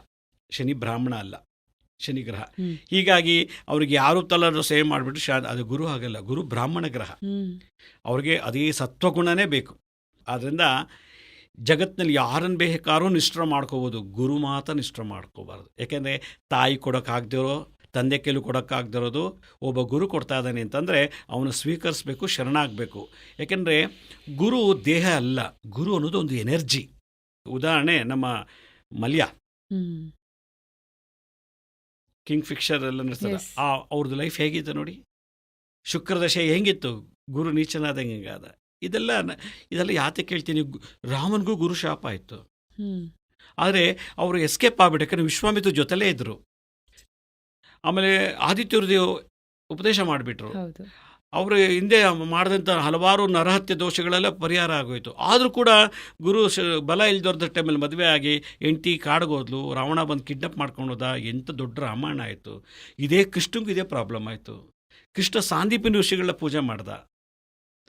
ಅವ್ರನ್ನ ಭಗವಂತ ಸ್ವಂತ ವಿಷ್ಣು ಸ್ವರೂಪ ಆಗಿದ್ರು ಕೂಡ ಭೂಲೋಕದಲ್ಲಿ ಹುಟ್ಟಿದ ತಪ್ಪಿಗೆ ಒಬ್ಬ ಗುರು ಬೇಕು ಅಂತೇಳಿ ಗುರುಗಳು ಇಟ್ಕೊಂಡು ಮಾಡಿದ್ರು. ಅದರಿಂದ ಈ ಒಂದು ಗುರು ಅನ್ನೋ ಒಂದು ವಿಶೇಷತೆ ಇಡೀ ಜಗತ್ತಿನಲ್ಲಿ ಏನಿದೆ ಅನ್ನೋದನ್ನು ಅದು ಒಂದೇ 1 ಅವರ್ 2 ಅವರ್ ಹೇಳಲಿಕ್ಕಾಗಲ್ಲ. ಆದ್ರೆ ಗುರು ಶಾಪ ಇಲ್ದೇ ಇರೋರ್ಗೆ, ಅವರ ಜಾತಕದಲ್ಲಿ ಅಥವಾ ಗೋತ್ರದಲ್ಲಿ ಗುರು ಶಾಪ ಇಲ್ಲ ಅನ್ನೋರ್ಗೆ ಪರಾಭವ ಸಂವತ್ಸರ ಹೇಗಿರುತ್ತೆ? ಜಾತಕದಲ್ಲಿ ಗೋತ್ರದಲ್ಲಿ ತಂದೆ ತಾನೇ ಇಲ್ಲ ಅಂದರೆ ಎಸ್ಕೇಪ್ ಆಗಿಬಿಡ್ತಾರೆ. ಆದ್ರೆ ಎಲ್ಲದಕ್ಕೂ ಒಂದು ಪರಿಹಾರ ಅಂತ ಇರಲೇಬೇಕು. ಸಂಪೂರ್ಣವಾಗಿ ಅಲ್ಲದೆ ಇದ್ರು ತಕ್ಕ ಮಟ್ಟಿಗೆ ಗುರುವನ್ನ ನಾವು ಒಲಿಸ್ಕೋಬೇಕು. ಇವಾಗ ನಮ್ಮ ಪೂರ್ವಜರು ಯಾರಿಂದಲೋ ನಮಗೆ ಗುರು ಶಾಪ ಬಂದಿದೆ ಅಂದ್ರೆ ಅದು ನಮ್ಮಿಂದ ಆಗಿರೋದಿಲ್ಲ. ಹಾಗಾಗಿ ನಮಗೆ ಗೊತ್ತೂ ಇರಲ್ಲ ಎಷ್ಟೋ ಸಲ. ಇದನ್ನ ಪರಿಹಾರ ಮಾಡ್ಕೊಳ್ಳೋದಿಕ್ಕೆ ಗುರು ಪಾದುಕಾ ಪೂಜೆ ನೀವೇನು 3ನೇ ಬಾರಿಗೆ ಸತತವಾಗಿ ಯಶಸ್ವಿಯಾಗಿ ಮಾಡ್ತಾ ಇದ್ದೀರಾ ಈ ಡಿಸೆಂಬರ್ ತಿಂಗಳಲ್ಲಿ, ಅದು ತಕ್ಕಮಟ್ಟಿಗೆ ಸಹಾಯ ಮಾಡಬಹುದನ್ಸತ್ತಾ? ಗುರು ಸ್ಮರಣೆ ಮಾಡಿದ್ರೆ ಸಾಕಂತೆ ಫಲ ಕೊಡ್ತಾ ಇದೆ. ಸಾಧುನಾಂ ಅಂದರೆ ಸಾಧು ಸಂತರುಗಳನ್ನು ನಾವು ದರ್ಶನ ಮಾಡಿದ್ರೆ, ಸಾಧು ದರ್ಶನ ಮಾಡಿದ್ರೆ ಸಾಕಂತೆ ಎಲ್ಲ ವೈರಸ್ಸು ಬ್ಯಾಕ್ಟೀರಿಯಾ ಹೊಟ್ಟೋಗುತ್ತೆ. ಸಾಧೂನಾಂ ದರ್ಶನಂ ಪುಣ್ಯಂತಿ ಸ್ಪರ್ಶಂತೆ ಪಾಪನಾಶನಂ ಸಂಭಾಷಣಾರ್ಥಂ ಕೋಟಿ ರೀತನು ವಂದನಂ ಮೋಕ್ಷ ಸಾಧನ ಮತ್ತು ದತ್ತಾತ್ರೇಯರು ಒಂದು ಕಡೆ ಹೇಳ್ತಾರೆ. ಸಾಧೂನಾಂ ದರ್ಶನಂ ಪುಣ್ಯಂತಿ, ಸಾಧು ಸಂತರು ಯಾವುದೋ ಒಂದು ಜನ್ಮದಲ್ಲಿ ನೋಡಿ ನಮಸ್ಕಾರ ಮಾಡಿದರೆ ನಮಗೆ ಆ ದಿನದಲ್ಲಿ ಅಲ್ಲಿವರೆಗಿದ್ದಂತೆಲ್ಲ ಗ್ರೌಂಡ್ ಆಗಿಬಿಡ್ತದೆ ಅಂತೆ. ಆಗ ಪುಣ್ಯ ಪ್ರಾಪ್ತಿ ಆಯಿತು ಅಂದರೆ ಇಮ್ಯುನಿಟಿ ಸಿಸ್ಟಮ್ ಡೆವಲಪ್ ಆಯಿತು. ಪ್ರೋಟೀನ್ಸ್ ಬಾಡಿಲಿ ಚೆನ್ನಾಗಾಯಿತು. ಸ್ಪರ್ಶಂತೆ ಪಾಪನಾಶಂ, ಗುರು ಏನಾದ್ರು ಸುಮ್ಮನೆ ಹಾಯ್ ಅಂತ ಟಚ್ ಮಾಡಿಬಿಟ್ರೆ ಸಾಕಂತೆ, ಆ ಟಚ್ ಥೆರಪಿನಲ್ಲೇ ಸರ್ವ ಪಾಪ ನಾಶ ಆಗ್ತಂತೆ. ಸಂಭಾಷಣಾರ್ಥಂ ಕೋಟಿ ತೀರ್ಥಂ, ಗುರುಗಳ ಜೊತೆ ಕೂತ್ಕೊಂಡು ಒಳ್ಳೆ ವಿಚಾರವನ್ನು ಮಾತಾಡೋ ಸಂಭಾಷಣೆ ಕಾನ್ವರ್ಸೇಷನ್ ಮಾಡಿದ್ರೆ ಜಗತ್ತಲ್ಲಿ ಎಷ್ಟು ಕೋಟಿ ತೀರ್ಥಗಳಿದೆಯೋ ನದಿಗಳು, ಅದರಲ್ಲಿ ಏನು ಸ್ನಾನ ಮಾಡೋ ಏನು ಪುಣ್ಯ ಬರುತ್ತೋ ಅದಷ್ಟು ಆ ಸಂಭಾಷಣೆಯಲ್ಲಿ ವಾಕ್ಚಾತುರ್ಯದಿಂದ ಟ್ರಾನ್ಸ್ಫರ್ ಆಗುತ್ತಂತೆ. ವಂದನಂ ಮೋಕ್ಷ ಸಾಧನಂ, ಗುರುಗಳಿಗೆ ಆಗಾಗ ನಮಸ್ಕಾರ ಮಾಡಿದ್ರೆ ಮೋಕ್ಷಕ್ಕೆ ಹೋಗ್ತಾನಂತೆ. ಇದನ್ನು ಕಲಿಯುಗದಲ್ಲಿ ಒತ್ತು ಕೊಟ್ಟು ಹೇಳಿದ್ದಾರೆ. ಇದೆಲ್ಲ ಮಾಡಿದರೆ ಮಾತ್ರ ಅವನು IAS IPS CM PM ಎಲ್ಲ ಆಗಿಬಿಡ್ತಾನೆ. ಆ ವಂಶದಲ್ಲಿ ಯಾರೂ ಇಲ್ಲ ಆ ಥರ ಅವಿದ್ಯಾವಂತರು. ಅಂಥ ಜಾತಕಕ್ಕೆ ಈ ಪರಾಭವ ಸಂವತ್ಸರ ಅವನೇನು ಪೂಜೆ ಮಾಡಲಿಲ್ಲ ಅಂದರೂ ಅವನಿಗೆ ಹುಚ್ಚನಾಗ್ಬಿಡ್ತಾನೆ, ಸ್ಟ್ರಾಂಗ್ ಆಗ್ತಾನೆ. ಇದಕ್ಕೆ ಇವತ್ತಿನ ಕಾಲದಲ್ಲಿ ಪರಿಹಾರ ಏನು ಮಾಡಬೇಕು? ಯಾರು ಗೊತ್ತು? ನಮ್ಮ ಗೋತ್ರದಲ್ಲಿ ಗುರುಶಾಪ ಇದೆ, ನಮ್ಮ ಗೋತ್ರದಲ್ಲಿ ಯಾರು ಸರಿಯಾಗಿ ಆರೋಗ್ಯ ಇಲ್ಲ, ವಿದ್ಯೆ ಇಲ್ಲ ಅಂದರೆ ಅದು ಗುರುಶಾಪ ಇದೆ ಅಂತ ಜಾತಕ ನೋಡ್ದೇ ಹೇಳುವಂಥದ್ದು. Just simple formula. ಹಾಗೆ ಜನ್ಮಾಂತರ ಪಾಪಗಳನ್ನ ಕಳ್ಕೊಳ್ಳಿಕ್ಕೆ ಗುರು ಪೂಜೆ ಮಾಡಬೇಕು ಅಂತ ದತ್ತಾತ್ರೇಯರು ಹೇಳಿದ್ದಾರೆ. ಯಾಕೆ ಪಾದ ಪೂಜೆ ಮಾಡಬೇಕು ಅಂತ ನೀವು ಕೇಳ್ಬೋದು. ದೇವತೆಗಳಿಗೆ ಶರೀರ ಪೂಜೆ, ದೇವತೆಗಳಿಗೆಲ್ಲ ಒಂದು ನಮ್ಮ ರೂಪ ಇರುವಂಥ ಪೂಜೆ ಮಾಡಬೇಕು, ವಿಗ್ರಹ ಆರಾಧನೆ. ಗುರುಗಳಿಗೆ ದೇಹ ಪೂಜೆ ಇಲ್ಲ, ಪಾದ ಪೂಜೆ ಮಾಡಬೇಕು. ಪಾದದಲ್ಲೇ ಸರ್ವ ತೀರ್ಥಗಳು ಸರ್ವ ದೇವತೆಗಳು ಇರುತ್ತೆ. ಜ್ಯೋತಿಷ್ಯ ಶಾಸ್ತ್ರದಲ್ಲಿ ಹೇಳ್ತಾರೆ ಇದನ್ನು. ಪರಾಶರ ಮುನಿಗಳು ಹೇಳಿದ್ದಾರೆ, ವೇದವ್ಯಾಸರು ಕೂಡ ಹೇಳಿದ್ದಾರೆ. ಕಲಿಯುಗದಲ್ಲಿ ಗುರುಗಳು ಸಿಗೋದು ಕಷ್ಟ, ಅಂಥ ಒಳ್ಳೆ ಸದ್ಗುರು ಸಿಗೋದು ಕಷ್ಟ. ಸದ್ಗುರು ಅಂದರೆ ಒಳ್ಳೆಯ ವ್ಯಕ್ತಿ, ಏನು ಬಯಸದೆ ಒಳ್ಳೆಯದನ್ನು ತಿಳಿಸುವಂಥದ್ದು, ಸ್ವಾರ್ಥತೆ ಇಲ್ದೇ ಮಾಡುವಂಥದ್ದು. ಕಲಿಯುಗದ ಹಂಗಲ್ಲ, ನನಗೆ ಈ ಕಡೆ ಇಂಜಿನಿಯರಿಂಗ್ ಕಾಲೇಜ್ ಬೇಕು, ಮೆಡಿಕಲ್ ಕಾಲೇಜ್ ಬೇಕು, ಎಲ್ಲ ಲೌಕಿಕವಾಗಿ ಇಟ್ಕೊಂಡು ಧ್ಯಾನ ಜಪ ಮಾಡೋಕ್ಕೆ ನಂಗೆ ಟೈಮ್ ಅವ್ರಿಗಿಲ್ವೇ ಇಲ್ಲ. ಅಂಥ ಗುರುಗಳು ನಮಗೆ ಏನು ಜ್ಞಾನ ಕೊಡ್ತಾರೆ? ಆದ್ದರಿಂದ ಗುರು ಶಾಂತಿ ಜೊತೆಗೆ ಶುಕ್ರ ಮತ್ತು ಬುಧನೂ ಮಾಡಬೇಕು. ಬುಧ ವಾಕ್ಚಾತುರ್ಯತೆ ಬುದ್ಧಿ, ಗುರು ಜ್ಞಾನ ಕೊಡುವನು. ಶುಕ್ರ ಇರೋದನ್ನು ಅನುಭವಿಸ್ಕೊಂಡು ಕಾರು ಸೈಟು ಗಂಡ ಹೆಂಡತಿ ಮಕ್ಕಳನ್ನು ಯಾರೂ ಕಳ್ಕೊಳ್ದೇನೆ ಅನುಭವಿಸ್ಕೊಂಡು ಹೋಗುವಂಥದ್ದಕ್ಕೆ ಶುಕ್ರ. ಅದರಿಂದ ಈ 3 ಗ್ರಹಕ್ಕೂ ಶಾಂತಿ ಮಾಡಬೇಕು ಅಂತ ಜ್ಯೋತಿಷ್ಯರು ಹೇಳ್ತಾರೆ. ಏನು ಮಾಡಬೇಕು? ಪಾದ ಪೂಜೆ ಮಾಡಬೇಕು ಅಂತ. ಅದಕ್ಕೆ ಒಂದು ಕಡೆ ದತ್ತಾತ್ರೇಯರು ಗುರುಪಾದಕ ಪೂಜೆ ಮಾಡೋಕ್ಕೆ ಹೇಳಿದ್ದಾರೆ. ನಾನು 2012ರಲ್ಲಿ ಬೆಂಗಳೂರು ಮಲ್ಲೇಶ್ವರಂ ಗ್ರೌಂಡಲ್ಲಿ ಮಾಡಿದೆ, ಮತ್ತು 2014ರಲ್ಲಿ ಬೆಂಗಳೂರು ಪ್ಯಾಲೇಸ್ ಗ್ರೌಂಡಲ್ಲಿ ಮಾಡಿದೆ. ಅಲ್ಲಿ ಗುರು ಶಾಂತಿ, ಬುಧ ಗುರು ಶುಕ್ರ 3ಕ್ಕೂ ಶಾಂತಿ ಆಗಬೇಕು ಅಂತೇಳಿ. ಇಲ್ಲಿ ಗುರು ಕಳ್ಕೊಳ್ಳೋಕ್ಕೂ ಹೋಗ್ಬಾರ್ದು, ಆಸ್ತಿ ಪಾಸ್ತಿ ವಿದ್ಯೆ ಜಾಬು ವ್ಯಾಪಾರದಲ್ಲೂ ನಷ್ಟ ಆಗಬಾರ್ದು, ಪರಾಭವ ಆಗಬಾರ್ದು. ಬುದ್ಧಿನೂ ಚುರುಕಿರಬೇಕು, ಬುಧನೂ ಬೇಕು ಶುಕ್ರನೂ ಬೇಕು ಮತ್ತು ಜ್ಞಾನವೂ ಬೇಕು ಅಂದಾಗ 3 ಜನಕ್ಕೂ ಸೇರಿ ಶಾಂತಿ ಮಾಡ್ತೀನಿ ಅಂದರೆ ಪಾದ ಪೂಜೆ ಮಾಡಬೇಕು. ಅದರಿಂದ ಡಿಸೆಂಬರ್ 4ನೇ ತಾರೀಕು ದತ್ತಾತ್ರೇಯರು ಹುಟ್ಟಿದ ದಿನ ಅದು. ಪ್ರೋಟಾನ್ ನ್ಯೂಟ್ರಾನ್ ಎಲೆಕ್ಟ್ರಾನ್ಸ್ 3 ಯೂನಿಯನ್ ಆದಂಥ ದಿನ, ಅದು ಗುರುವಾರನೇ ಬಂದ್ಬಿಟ್ಟಿದೆ. ಈ ಒಂದು ವಿಶೇಷವಾದ ದಿವಸ ನಾವು ಆಮೇಲೆ ಗುರು ಬರ ಇಲ್ದೇ ಮದುವೆ ಆಗಿಬಿಟ್ಟಿರ್ತಾರೆ. ಆಮೇಲೆ 2-3 ಸಲ ಕಳತ್ರ ಯೋಗ ಅಂತಾರೆ. ಮದುವೆ 2-3 ಮದುವೆ ಆಗ್ತಾಳೆ, ಹುಡುಗಿನೂ 2-3 ಸಲ ಆಗ್ತಾಳೆ, ಹುಡುಗನು ಡೈವರ್ಸ್ ಕೊಟ್ಟು ಮದುವೆ ಆಗ್ತಿರ್ತಾನೆ. ಇದೆಲ್ಲ ನಮ್ಮ ಜಾತ ಮುಂದೆ ನಡೀಬಾರ್ದು, ನನ್ನ ಮಕ್ಕಳಲ್ಲೂ ನಡೀಬಾರ್ದು, ನನ್ನ ಗೋತಲ್ಲಿ ಅಳಿಸೋಗ್ಬೇಕು, ಎರೇಸ್ ಆಗಬೇಕು ಅಂದರೆ ಆ ಒಂದು ಹುಣ್ಣಿಮೆ ದಿವಸ, ಆ ಒಂದು ವೈಬ್ರೇಷನ್ ದಿವಸ ನಾವು ಒಂದು 1008 ದಂಪತಿಗಳನ್ನು ಆಯ್ಕೆ ಮಾಡಿದ್ವಿ. ಯಾಕೆಂದರೆ ಸಾಕಷ್ಟು ಕಷ್ಟ ಇದೆ ಅದು ಮಾಡಲಿಕ್ಕೆ. ಅಂಥ ನೊಂದಂಥ ದಂಪತಿಗಳು, ಸಂತಾನ ಇಲ್ಲ, ಆಗಾಗ ಅಬಾರ್ಷನ್ ಆಗುವಂಥದ್ದು. ಕೆಲವು ಹೆಣ್ಮಕ್ಳಿಗೆ 30 ವರ್ಷ 32 ವರ್ಷ ಆದರೂ ಮದುವೆ ಆಗ್ತಿಲ್ಲ, ಗುರುಬಲ ಇಲ್ಲ ಅವಳಿಗೆ ಮದುವೆ. ಹುಡುಗರಿಗೂ ಕೂಡ ಇಲ್ಲ, ಸುಮಾರು 30-40 ಹೆಣ್ಣು ನೋಡಿದ್ದಾರೆ, ಮದುವೆ ಆಗ್ತಿಲ್ಲ. ಅಂಥ ಗುರುಬಲ ಇಲ್ಲದಂಥ ಹುಡುಗರಿಗೆಲ್ಲ ನಾವು ಈ ಸಲ ಕೂರಿಸಿ 108 ಬ್ರಹ್ಮಚಾರಿಗಳು, 108 ಬ್ರಹ್ಮಚಾರಿಗಳು, 1008 ದಂಪತಿಗಳನ್ನು ಕೂರಿಸಿ ನಾವು ಪಾದಪೂಜೆ ಮಾಡಿಸ್ತಾ ಇದ್ದೀವಿ. ನೋಡಿ, ಈ ಥರ ಉಡ್ಡಲ್ಲಿ ಮಾಡಿಸಿರುವಂಥದ್ದು. ಈ ಪಾದಕೆಗಳನ್ನು ನಾವು 32 ಅಧಿವಾಸ ಮಾಡ್ತೀವಿ. ಹಾಲಲ್ಲಿ ಅಧಿವಾಸ ಅಂದರೆ ನೆನೆಸೋದು ಅಂತ. ಹಾಲು, ತುಪ್ಪ, ಮೊಸರು, ಜೇನುತುಪ್ಪ, ನವಧಾನ್ಯಗಳು ಎಲ್ಲದನ್ನು ನೆನೆಸ್ಬಿಟ್ಟು ಡಿಸೆಂಬರ್ 4ನೇ ತಾರೀಕು ನಾವು ಇದನ್ನು 1008 ದಂಪತಿಗಳು, 108 ಬ್ರಹ್ಮಚಾರಿ ಅವ್ರ ಕೈಲಿ ಕೊಟ್ಟು ಅವ್ರ ಮುಖೇನ ಶಾಸ್ತ್ರೋಕ್ತವಾಗಿ ಪ್ರಾಣ ಪ್ರತಿಷ್ಠಾಪನೆ ಅವರೇ ಮಾಡೋದು. ಆಮೇಲೆ 64 ರೀತಿ ಇದಕ್ಕೆ ಮುದ್ರಾಮಂತ ತಂತ್ರದಿಂದ ಪೂಜೆ, ಚತುಷ್ಷಷ್ಠಿ 64 ಮಾಡಿ ಇದಕ್ಕೆ ಕಳಾಶಕ್ತಿ, ಅಹಂಕಾರ, ದುರಂಕಾರ, ಕೋಪ, ತಾಪ 64 ಕಳಾಶಕ್ತಿ ಇದೆ. ಅದನ್ನು ಹೋಮದ ಮೂಲಕ ಇದಕ್ಕೆ ಎನರ್ಜಿ ಪಾಸ್ ಮಾಡಿ, ಎಷ್ಟೋ ಜನ ಗಂಡು ಹುಡುಗರು ಮದುವೆ ಆಗ್ತಿಲ್ಲ, ಕಾಳ ಸರ್ಪ ದೋಷ ಇರ್ತದೆ, ಕುಜ ದೋಷ ಇರ್ತದೆ, ಮತ್ತು ಮಾಟ ಮಂತ್ರ ತಂತ್ರ ಬಾಧೆಯಿಂದ ನರಳ್ತಾರೆ. ಅವ್ರನ್ನೆಲ್ಲರನ್ನೂ ನಿವಾರಣೆ ಮಾಡಲಿಕ್ಕೆ ಲಕ್ಷ್ಮೀ ನರಸಿಂಹ ಹೋಮ ಮಾಡ್ತೀವಿ. ಇದಕ್ಕೆ ಲಕ್ಷ್ಮೀ ನರಸಿಂಹ ಹೋಮ. ಶತ್ರುಗಳು, ಗುರು ಶತ್ರುಗಳ ಜೊತೆ ಸೇರಿದಾಗ ಇದ್ದಕ್ಕಿದ್ದಾಗ ಶತ್ರು, ಮಗನೇ ಶತ್ರು, ಅದು ನಿವಾರಣೆ ಆಗಬೇಕು ಅಂದರೆ ಸುದರ್ಶನ ಹೋಮ ಮಾಡ್ತೀವಿ ನಾವು. ಇದೆಲ್ಲ ಮಾಡಿ ಜನ್ಮಾಂತದಲ್ಲಿ ತಾತನಿಂದ, ಅಪ್ಪನಿಂದ, ಗೋತ್ರದಿಂದ ಬಂದಂಥ ಗುರುಶಾಪ, ನನ್ನ ಜಾತಿಯಲ್ಲಿ ಇದ್ದಂಥ ಗುರುಶಾಪ, ತಾಯಿ ಗರ್ಭದಿಂದ, ತಂದೆಯಿಂದ ಬಂದಂಥ ಶಾಪಗಳಿಗೆ ಆದಿಗುರು, ಜಗದ್ಗುರು, ಮೂಲಗುರು ದತ್ತಾತ್ರೇಯರ ಹೋಮ ಮಾಡಿ ಇದನ್ನು ನಾವು ಅವ್ರ ಕೈ ಕೊಡ್ತೀವಿ. ನಾವು ಕೊಟ್ಬಿಟ್ಟು ಇದೇನು ಮಾಡಬೇಕು, ಹಾಗೆ ದಿನ ದೇವ್ರ ಮುಂದೆ ಇಟ್ಟು ಭಾಳ ಸಿಂಪಲ್ಲಾಗಿ ದಿನ ಬೆಳಗ್ಗೆ ಒಂದು ದಳ ತುಳಸಿ ಅಥವಾ ಒಂದು ಹೂವು ಹಾಕಿ, ಊದುಬತ್ತಿಲಿ ಧೂಪ ಹಾಕಿ ಒಂದು ಆರತಿ ಮಾಡಿಬಿಟ್ಟು ಕಣ್ಣು ಮುಚ್ಕೊಂಡು ದತ್ತಾತ್ರೇಯ ಜೊತೆ ಮಾತಾಡು. ಗುರು, ಪರಮಗುರು, ಪರಾತ್ಪರ ಗುರು, ಪರಮೇಷ್ಠಿ ಗುರು, 4 ತಲೆಮಾರಿನ ಗುರುಗಳು. ಈಗ ನನ್ನ ಗುರು ನನಗೆ ಬೈದರೆ ನನ್ನ ಗುರು ಬೈದ ಹಾಗೆ, ನನ್ನ ಗುರುಗಳು ನೋವು ಮನಸ್ಸು ನೋಯ್ತು ಅಂದರೆ ಅವ್ರ ಗುರುಗಳಿಗೆ ತುಂಬ ನೋವಾಗುತ್ತೆ. ಇನ್ನು ಅವ್ರ ದೀಕ್ಷೆ ಕೊಟ್ಟು ಪರಮೇಷ್ಠಿ ಗುರು, 4 ಜನ ಗುರುಗಳ ಶಾಪ ಮನೆಯಲ್ಲಿರ್ತದೆ. ಇದನ್ನು ಮನೇಲಿಟ್ಟು ಪೂಜೆ ಮಾಡಬೇಕು. ಇದನ್ನು ಈಗ ಉದಾಹರಣೆಗೆ ಯಾವುದೋ ಮನೇಲಿ ಒಬ್ಬರಿಗೆ ಕಷ್ಟ ಇದೆ, ಮಗು ತೊಂದರೆ ಇದೆ, ಗಂಡ ತುಂಬ ಕಷ್ಟದಲ್ಲಿದ್ದಾನೆ, ಹೆಂಡತಿ ಪ್ರಾಬ್ಲಮ್ ಇದೆ ಅಂದರೆ ಯಾರು ಅವತ್ತು ಕೂತ್ಕೊಂಡು ಪೂಜೆ ಮಾಡ್ತಾರಲ್ಲ, ಈ ಪಾದಕೆ ತೊಗೊಂಡೋಗಿ ಅವ್ರ ಮನೇಲಿ ನಾವೇನು ಹೇಳ್ಕೊಟ್ಟಿರ್ತೀವೋ ಪೂಜೆ, ಅದನ್ನೇ ಅವ್ರ ಮೇಲೆ ಪೂಜೆ ಮಾಡಿ ವಾಪಸ್ ಮನೆ ತೊಗೊಂಬಂದ್ಬಿಟ್ರೆ ಆ ಮನೆಗೂ ಗುರು ಶಾಂತಿ ಆಗುತ್ತೆ. ವಿಶ್ವಾಮಿತ್ರ ಶಾಪ ಅವನು ಗುರು, ಅದೆಲ್ಲ ನಿವಾರಣೆ ಮಾಡಲಿಕ್ಕೆ ಇದೊಂದು ವಿಶೇಷ ಅಂತೇಳಿ ದತ್ತಾತ್ರೇಯರು ಮಶ್ಚೇಂದ್ರನಾಥಕ್ಕೆ ಹೇಳಿರೋದು. ಇದನ್ನು ನಾವು ಡಿಸೆಂಬರ್ 4ನೇ ತಾರೀಕು ಬೆಳಗ್ಗೆ 2 ಗಂಟೆಗೆ ತುಮಕೂರಲ್ಲಿ ಮಾಡ್ತಾ ಇದ್ದೀವಿ. ದತ್ತಾತ್ರೇಯ ಜಯಂತಿ ದಿನ ನಡೀತಾ ಇದೆ ಗುರುಪಾದುಕಾ ಪೂಜೆ. ರಿಜಿಸ್ಟರ್ ಮಾಡ್ಕೋಬೇಕು ಅನ್ನೋದಿದ್ರೆ ಡಿಸ್ಕ್ರಿಪ್ಷನಲ್ಲಿ ಲಿಂಕ್ನ ಅಟ್ಯಾಚ್ ಮಾಡ್ರಣ ಸರ್, ಖಂಡಿತ ನೀವನ್ನ ಚೆಕ್ಔಟ್ ಮಾಡ್ಬೋದು. ದತ್ತಾತ್ರೇಯರ ಬಗ್ಗೆ ಮಾತಾಡ್ತಾ ಹೇಳ್ತಾ ಇದ್ರಿ ನೀವು, ಅತ್ರಿ ಮತ್ತು ಅನಸೂಯ ಇವರಿಬ್ಬರಿಗೆ ಜನಿಸಿದವರು ದತ್ತಾತ್ರೇಯ. ಆದರೆ ನಾವು ಎಲ್ಲ ಕೇಳಿರುವಂತಹ ಕಥೆ ಏನಂದರೆ, ತ್ರಿಮೂರ್ತಿಗಳು ಒಂದು ಸಲ ಅನಸೂಯಾಳ ಪರೀಕ್ಷೆ ಮಾಡಬೇಕು ಅಂತ ಹೇಳಿ ಬರ್ತಾರೆ, ಸನ್ಯಾಸಿಗಳಾಗಿ ಬರ್ತಾರೆ. ಬಂದಾಗ ತುಂಬ ಹಸ್ವಾಗ್ತಿದೆ, ಏನಾದರೂ ಕೊಡಬೇಕು, ಆದರೆ ಒಂದು ಷರತ್ತು, ಮೈಮೇಲೆ ಬೆತ್ತಲೆಯಾಗಿ ಮೈಮೇಲೆ ಒಂದು ಚಿಕ್ಕ ವಸ್ತ್ರ ಕೂಡ ಇರದ ಹಾಗೆ ಬಂದು ನಮಗೆ ಊಟ ಬಡಿಸ್ಬೇಕು ಅಂತ. ಅನಸೂಯಾಳ ಪಾತಿವೃತ್ಯತೆ ಎಷ್ಟಿತ್ತು ಅಂದರೆ, ತ್ರಿಮೂರ್ತಿಗಳು ಚಿಕ್ಕ ಮಕ್ಕಳಾಗಿ ಹೋಗ್ತಾರೆ. ಆಗ ತಾಯಿಗೆಂತ ಸಂಕೋಚ ಮಕ್ಕಳ ಮುಂದೆ, ಮಕ್ಕಳ ಹೊಟ್ಟೆಯನ್ನು ತುಂಬಿಸ್ತಾಳೆ ತಾಯಿ ಅಂತ. ಆದರೆ ಅದಾದ ನಂತರ ಲಕ್ಷ್ಮೀ, ಸರಸ್ವತಿ ಮತ್ತು ಗೌರಿ ಅಂದರೆ ಪಾರ್ವತಿ ಬಂದು ನಮ್ಮ ಯಜಮಾನ್ರನ್ನ ಏನು ಚಿಕ್ಕ ಮಕ್ಕಳನ್ನಾಗಿ ಮಾಡಿದ್ಯಾ, ವಾಪಸ್ ನಮಗೆ ಅವ್ರು ಹೇಗೆ ಬಂದಿದ್ರು ಅದೇ ರೂಪದಲ್ಲಿ ಕೊಡಬೇಕು ಅಂತ ಕೇಳ್ಕೊಂಡಾಗ, ಕೊಡ್ತೀನಿ, ಆದರೆ ನನಗೆ ಒಂದೇ ಒಂದು ಆಸೆ, ಈ ಮೂವರು ನನ್ನ ಹೊಟ್ಟೆಯಲ್ಲಿ ಜನಿಸ್ಬೇಕು ಅಂತ ಕೇಳಿ ಆನಂತರ ಮೂವರ ಅಂಶವಾಗಿ ದತ್ತಾತ್ರೇಯರು ಹುಟ್ಟಿದ್ದು ಅತ್ರಿ ಮತ್ತು ಅನಸೂಯಾರಿಗೆ ಅಂತ. ಹೌದು, ಕತೆ ಇದು ನಿಜ. ಇದು ಅನಸೂಯ ಪೂರ್ವಜನ್ಮದಲ್ಲಿ ಒಂದು ತಪ್ಪು ಮಾಡಿರ್ತಾರೆ, ಹೀಗಾಗಿ ಅವ್ರು ಬಂಜೆ ಆಗಿರ್ತಾರೆ. ಅತ್ರಿ ಮುನಿಗಳಿಗೂ ಕೂಡ ಒಂದು ದೋಷ ಇತ್ತು, ಹೀಗಾಗಿ ಈ ದೋಷ ಅವ್ರಿಗೆ ಸಂತಾನ ಇಲ್ಲ. ಅವ್ರಿಗೆ ಗೊತ್ತಿತ್ತು ನಮ್ಗೆ ಆಗಲ್ಲ ಅಂಥೇಳಿ. ಆದರೆ ಅನಸೂಯಾದೇವಿ ಎಂಥ ಪತಿವ್ರತೆ ಅಂತಂದರೆ, ಗಂಡನ ಬಿಟ್ಟು ಇನ್ಯಾವ ಪರಪುರುಷನೂ ನೋಡ್ತಿರ್ಲಿಲ್ವಂತೆ. ಆಕೆನ ಕಾಲಿಟ್ಟು ನಡೆದ್ರೆ ಭೂಮಿ ನಡಗೋದಂತೆ. ಸಕಲ ಚರಾಚರ ವಸ್ತುಗಳು ಕೂಡ ಭಯ ಪಡ್ತಿತ್ತಂತೆ. ಅಂದರೆ ಪತಿಯೇ ಸರ್ವಸ್ವ, ಪತಿ ಮುಂದೆ ಜಗತ್ತೇ ಎಲ್ಲ ಶೂನ್ಯ ಅನ್ನೋ ಒಂದು ತತ್ವದ ಮೇಲೆ ಬಾಳೆ ಬದುಕ್ತಂಥದ್ದು. ಯಾರಾದೊಬ್ಬರು ನೀರು ಕೇಳೋಕ್ಕೋದ್ರೆ ಅವರು ಕೈಲಿ ಹಿಂಗೆ ಕೊಡ್ತಿರುತ್ತೆ, ಮುಖ ನೋಡ್ತಿರುವಂತೆ, ಬಾಗಿಲು ಅರ್ಧ ತೆಗೆದುಬಿಟ್ಟು ತಗೊಳ್ಳಿ. ಪರಪುರುಷನ ದರ್ಶನ ಮಾಡಿಲ್ಲ, ಅಂಥ ಪತಿವ್ರತೆ ಜಗತ್ತಲ್ಲಿದ್ದಾಳೆ ಅಂದಾಗ ಇಂದ್ರನ ಕೋಪ ಬಂದ್ಬಿಡುತ್ತೆ.